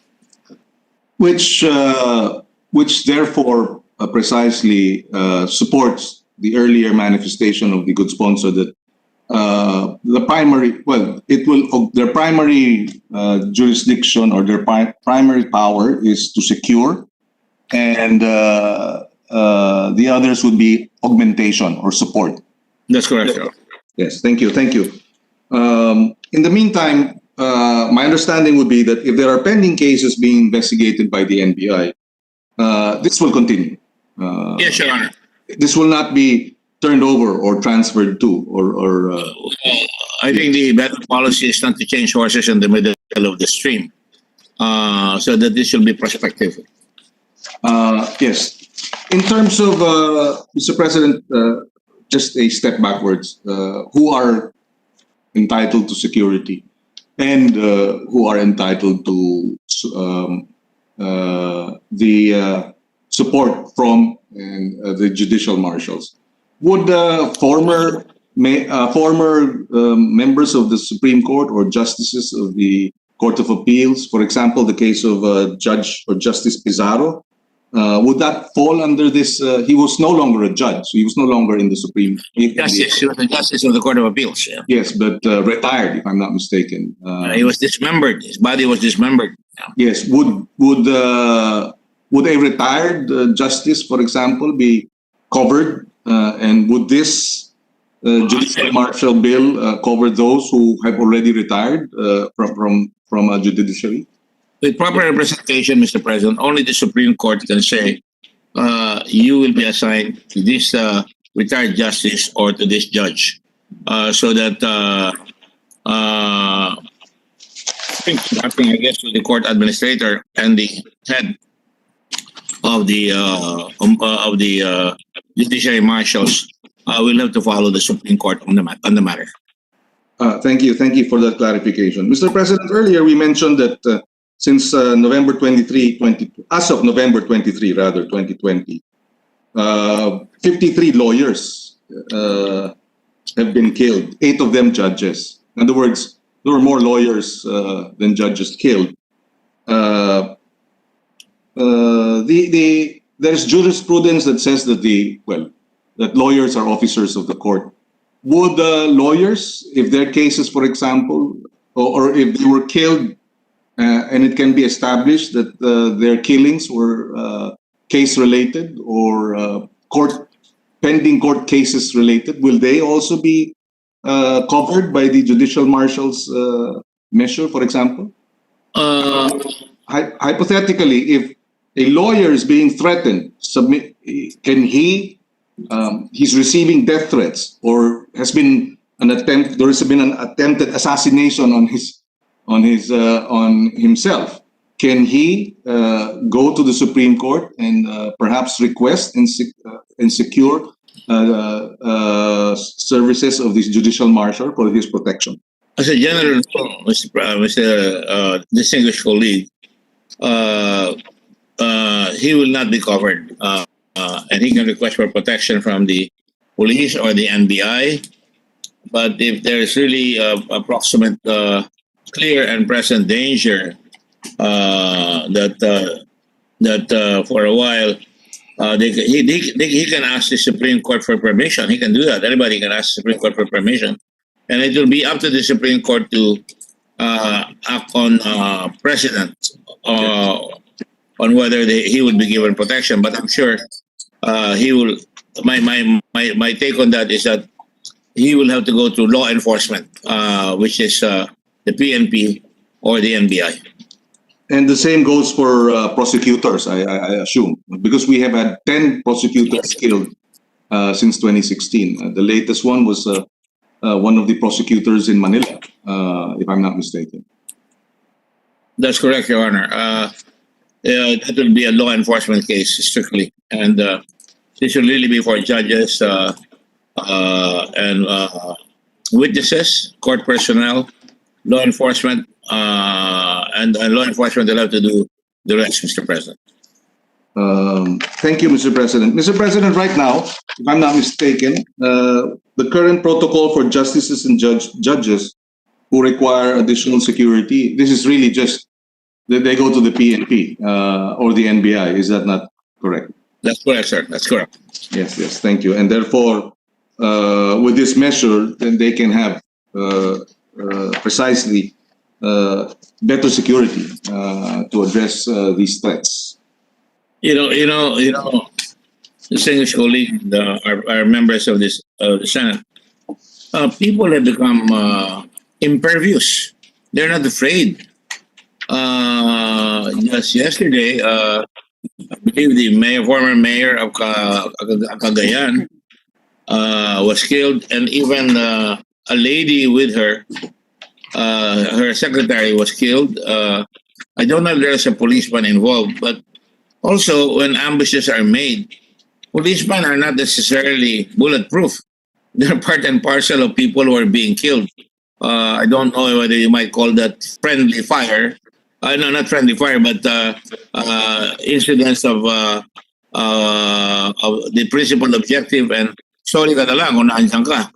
But to my mind, for the Supreme Court, for the judiciary, we must send a very, very strong message that there will be a specialized force to really go after people who will attack judges and who will attack their families and the court, Mr. President.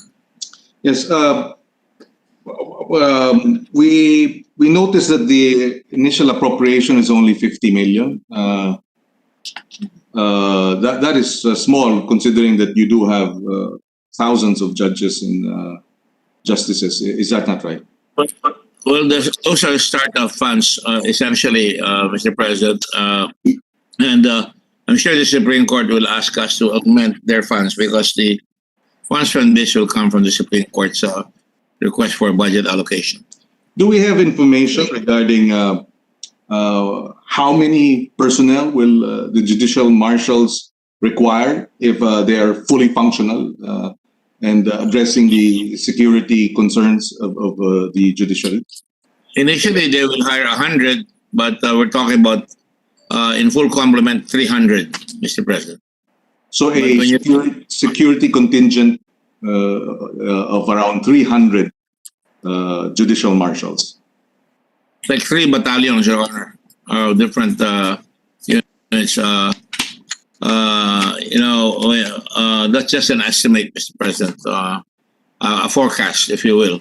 Yes. But I'm sure if the judiciary marshals can show their effectiveness, I hope they'll be like the Mounties of Canada who always get their man, even in a wide territory with very few assets and human resources. They're able to get their men. But this must be inculcated in the training that they must always get their man. Do you recall, I'm sure we all recall during the early days, when you killed a policeman in Manila, you're dead meat.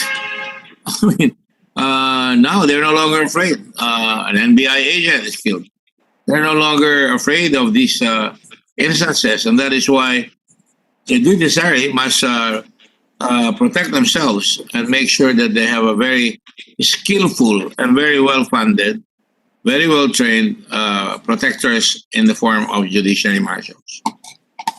Yes, the 300 full staff complement would, well, Section 4A of the measure provides that protection would include court officials, apart from judges and justices, and personnel, and their families, Mr. President. So that's a perhaps maybe we can craft some language to make sure that there is no abuse to this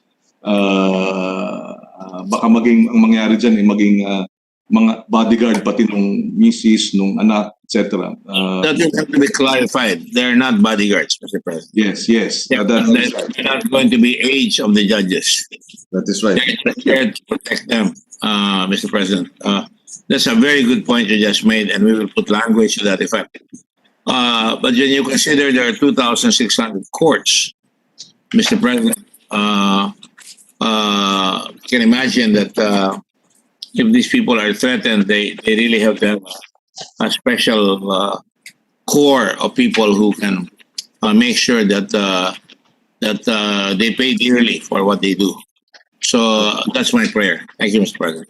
Thank you. Thank you, Mr. President. On another section, there is to be established a Judicial Marshal Academy, which shall be responsible for the recruitment, training, and development of all judicial marshals and personnel, among others. We do have an existing Philippine Judicial Academy. Perhaps we can probably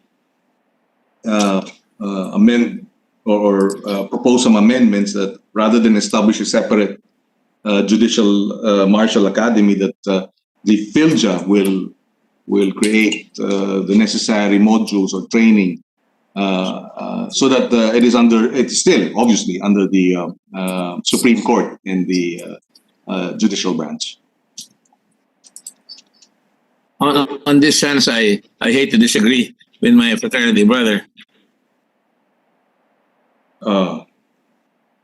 Okay. Well, judge to become a good judge, as we all know, and the purpose is different.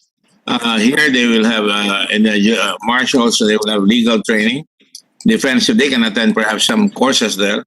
They will have defensive tactics, driver training, courtroom evidence and procedure, court security, office survival, search and seizure, protective service training, firearms training, physical conditioning, first aid, search and restraint, computer training, building entry and search, high threat trials, and surveillance.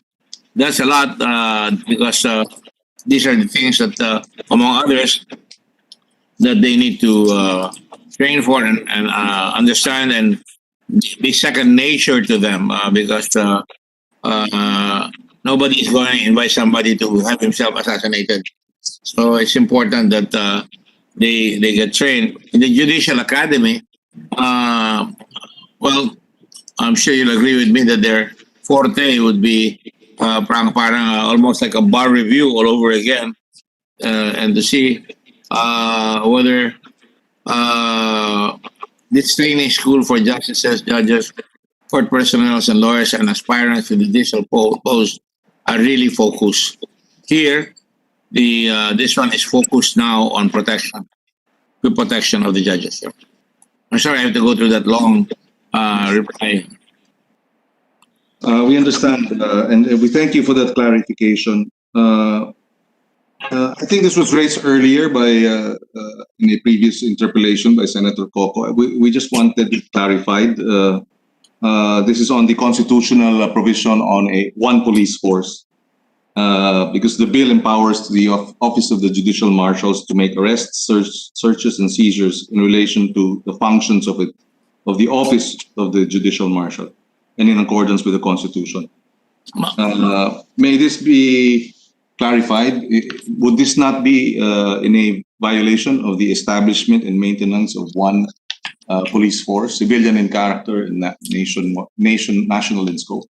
My answer to that, Your Honor, is that this is not a law enforcement. It's not a police force. This is a security force. We have that in Subic. They have that in Clark. They can make arrests in Subic, but they have to turn over to the police for the continuation of the disposition of the case. This is the same nature, Mr. President. And of course, the only police act of protecting shooting somebody who's about to shoot somebody is something that there's there. But on a sidebar, Mr. President, I really have never approved of one police force in this country. And that really hamstrings many things. But there's a constitution, I have to follow it. And I'd like to assure our colleagues here They're not replacing the PNP. They are not superseding the PNP. They have their core functions, which exclusive to them, and they're merely augmentation and complementation. Thank you for that clarification that this is to augment and complement, but not to strip or remove or overlap with the primary jurisdiction of one police force. Thank you for that clarification. Just taking a step back on the matter of investigations, Mr. President, the power of the judiciary marshals to conduct investigations, would this be limited to administrative cases involving judges, or will it also extend to criminal cases? This would be strictly covering administrative provisions, Mr. President, administrative regulations. But if it blossoms into a criminal offense that has been committed, I would say that they would be empowered to, provided that it is a judge or a personnel of the court that they're investigating that has committed a criminal offense. In which case, again, say the powers in D says to conduct investigations concerning allegations of irregularities, including graft and corruption. Graft and corruptions cases are criminal offenses, Mr. President. And I would imagine that they would include those criminal offenses. Yes, thank you. Thank you for that clarification. On Section 4K, there is this phrase that they can make arrests, searches, and seizures in relation to the functions of its office. Could we again, Mr. President? Go ahead. I'd like to have that clarified. May we ask what this phrase covers, or what does this mean in relation to the functions of the office of the judiciary? So they will make arrests, but it has to be in relation to their functions. Is that not right? That's correct. For example, they could be in hot pursuit, and they're chasing after somebody, and they would have to do so. Or, for example, they will need to issue a subpoena for somebody that they're investigating in order to find out evidence, Mr. President. Or for that matter, similar to Section 5, Rule 113. And this is really more of an exception, although he's strictly under his mandate that he is strictly for the protection of judges. I would tend to allow him that when a crime, which is allowed any citizen anyway, a peace officer or private person may, without a warrant, arrest a person. A, when in his presence a person to be arrested is actually committing or is attempting to commit an offense. B, when an offense has just been committed and he has probable cause to believe, based on personal knowledge of facts or circumstances, that the person to be arrested has committed it. And when the person to be arrested is a prisoner, and that is something really on their line, who has escaped from the penal establishment or place where he is serving final judgment or is temporarily confined while his case is pending or has escaped while being transferred from one confinement to another. I'm sure you will recall the movie The Fugitive, starring Harrison Ford, who was playing a doctor that was escaping. Yes. For having murdered his wife, when in fact it wasn't him. And the federal marshal there was the classmate of Vice President Gore. I forget his name right now, but he's a very good character actor. And that was, again, another thing that we picked up. Tommy Lee Jones. When a prisoner, yes, Tommy Lee Jones, when a prisoner escaped from a penal establishment, which is, of course, they cannot go out without the permission of the court. If they do, then that becomes part and parcel of what they can do to augment, to complement, and even directly to arrest. Thank you for that clarification. At the proper time, Mr. President, I am concerned about the broadness of the power in relation to the functions of its office, considering this is arrests, searches, and seizures. would the good sponsor be willing to consider perhaps amendments to further define and enumerate perhaps what is covered in terms of these functions of his office? The gentleman need not ask. Your wish is my command. Of course, I'm open to all these things that can improve the law. Thank you. With that, I have no other questions, Mr. President. Perhaps during the period of amendments, we might raise some additional clarificatory questions, but we would like to thank the good sponsor, our senior brad in the fraternity, for this opportunity to interpolate him and raise these questions. Maraming salamat to the distinguished sponsor. Thank you, Mr. President. Thank you, Majority Leader. I should be the one to thank you for enlightening my good friend Senator Dulon, who is about to make another comment.